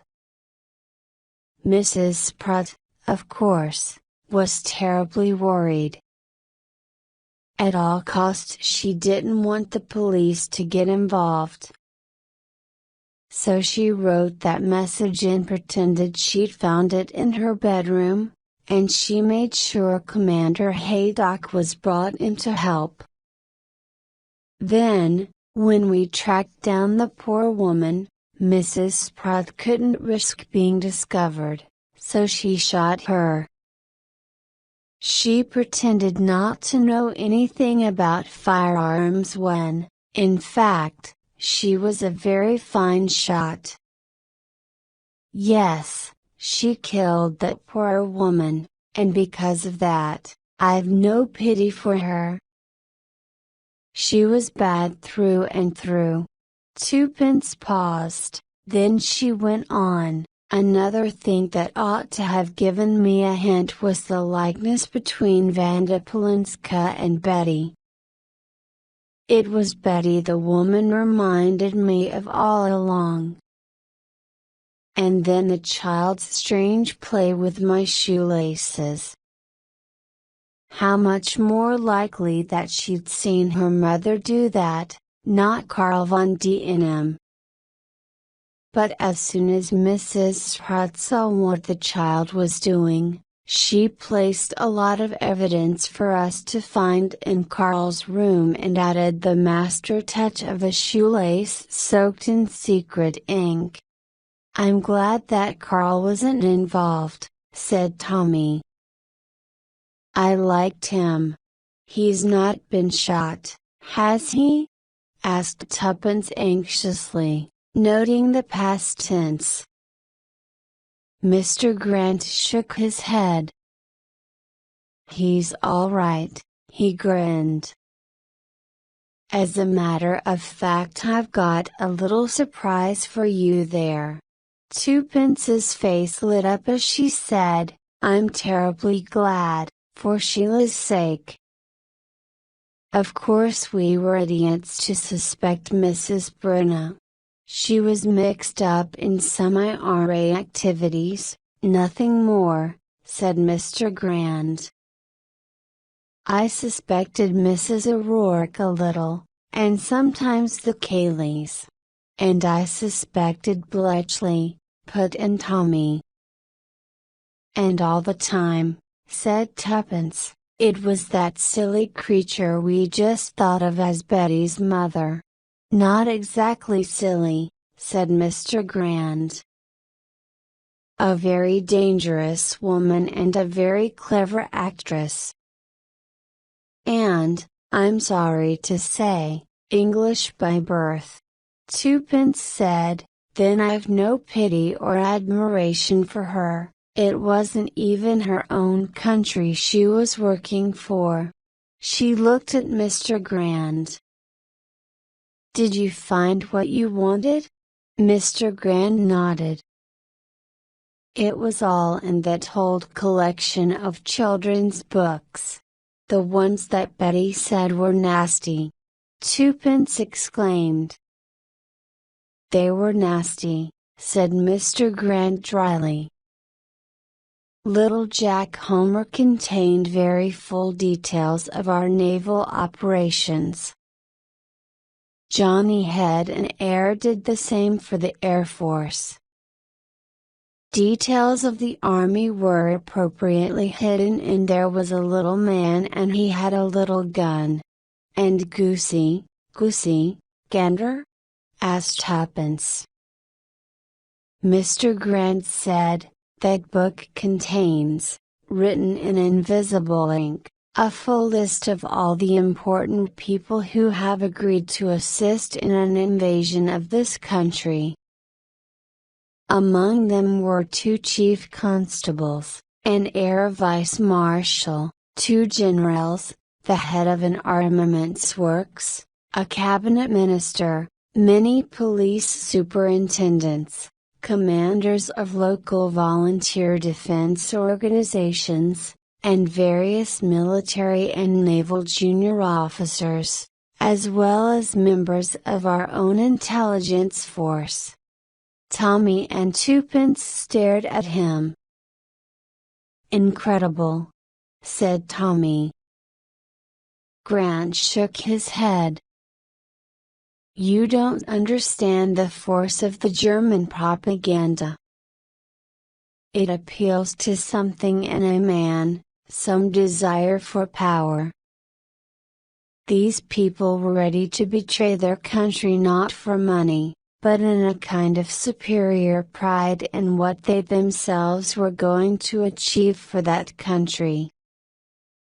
In every other country it has been the same. And you can see that, with such people able to issue contradictory orders and confuse operations, the invasion would have had every chance of succeeding. And now? Said Tuppence. Mr. Grand smiled. And now, he said, let them come. We'll be ready for them. Chapter 15.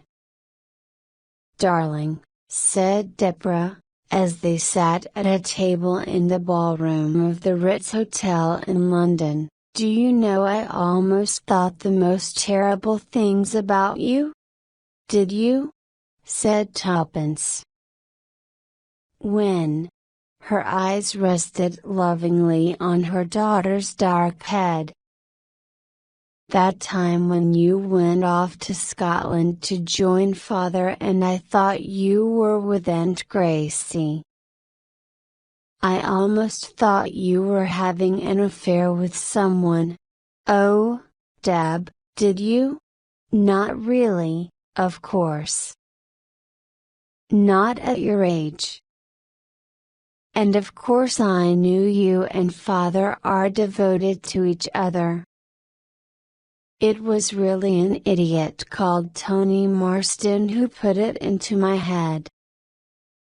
Do you know, Mother, they discovered he was a 5th columnist.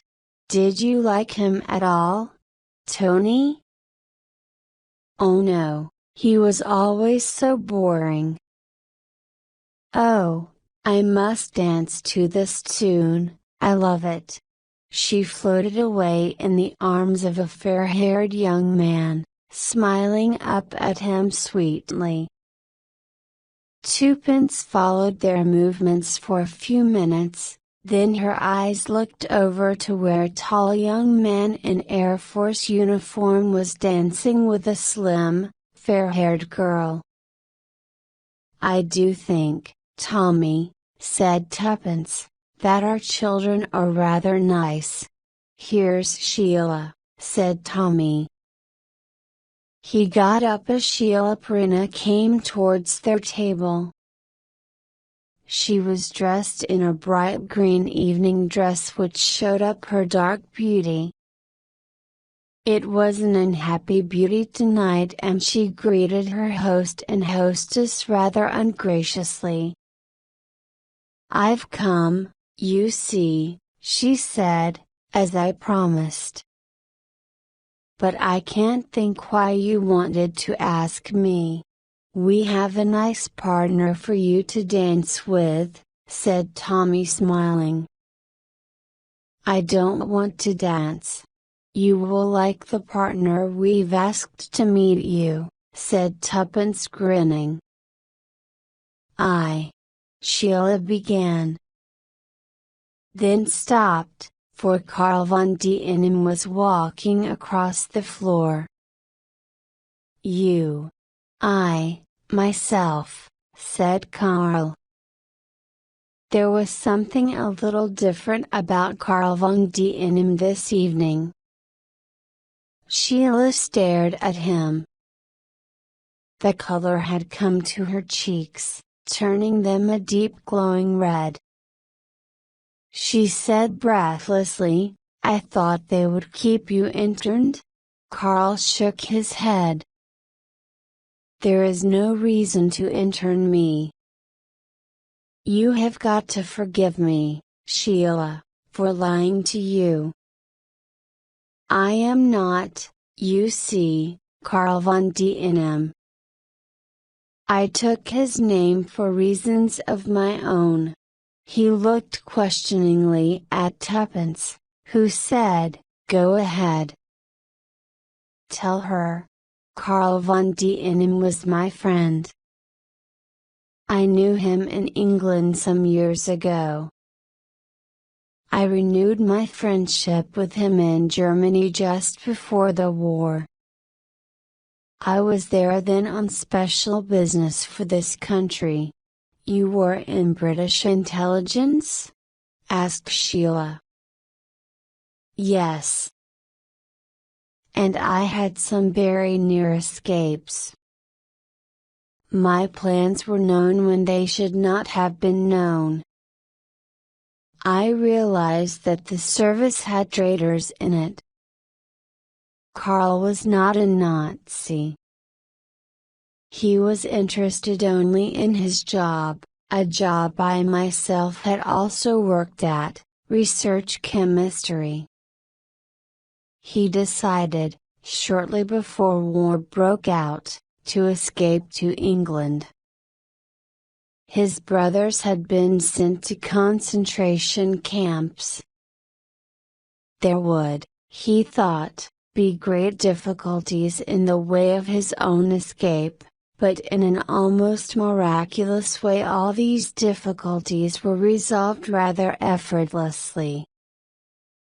That fact, when he mentioned it to me, it made me suspicious. Why were the authorities making it so easy for von Dienem to leave Germany? It seemed as though they wanted him in England for some reason. My own position was becoming increasingly dangerous. Karl's lodgings were in the same house as mine and one day I found him, to my great sadness, lying dead on his bed. He had become depressed and had taken his own life, leaving a letter behind which I read and kept. I decided then to pretend to be Karl. I wanted to get out of Germany, and I also wanted to know why Carl was being encouraged to do so. I dressed his body in my clothes and laid it on my bed. His face was disfigured by the shot he had fired into his head. With Carl von D.'s papers I traveled to England and went to the address to which he had been recommended to go. The address was Sanssouci. While I was there I played the part of Carl von D.'. At first I thought that I should be made to work for the Nazis. I realized later that the part for which my poor friend had been chosen was that of scapegoat. When I was arrested on false evidence, I said nothing. I wanted to reveal my own identity as late as possible. I wanted to see what would happen. You should have told me, Sheila complained. He said gently, if you feel like that, I am sorry. His eyes looked into hers. She looked at him angrily and proudly, then the anger melted. I suppose you had to do what you did. Darling, come and dance. They moved off together. Twopence sighed. Why did he search my room that day? That led us in completely the wrong direction. Tommy gave a laugh. I believe he thought Mrs. Blenkinsop wasn't the very convincing person. In fact, while we were suspecting him, he was suspecting us. Hello, you two, said Derek Beresford as he and his partner danced past his parents' table. Why don't you come and dance? He smiled encouragingly at them. They are so kind to us, bless them, said Tuppence, praying to herself, oh keep them safe, don't let anything happen to them. She looked up to meet Tommy's eyes. He said, about that child, will we? Betty? Oh, Tommy, I'm glad you thought of it, too. I thought it was just me being motherly. You really mean it? That we should adopt her? Why not? She's had a very bad start in life, and it will be fun for us to have someone young growing up with us. Oh Tommy! She stretched out her hand and squeezed his. They looked at each other. We always do want the same things, said Tuppence happily. Deborah, passing Derek on the floor, murmured to him, just look at those two actually holding hands. They're rather sweet, aren't they? Poor things, they are having such a boring time in this war. I think we really must try to put more fun and excitement into their lives.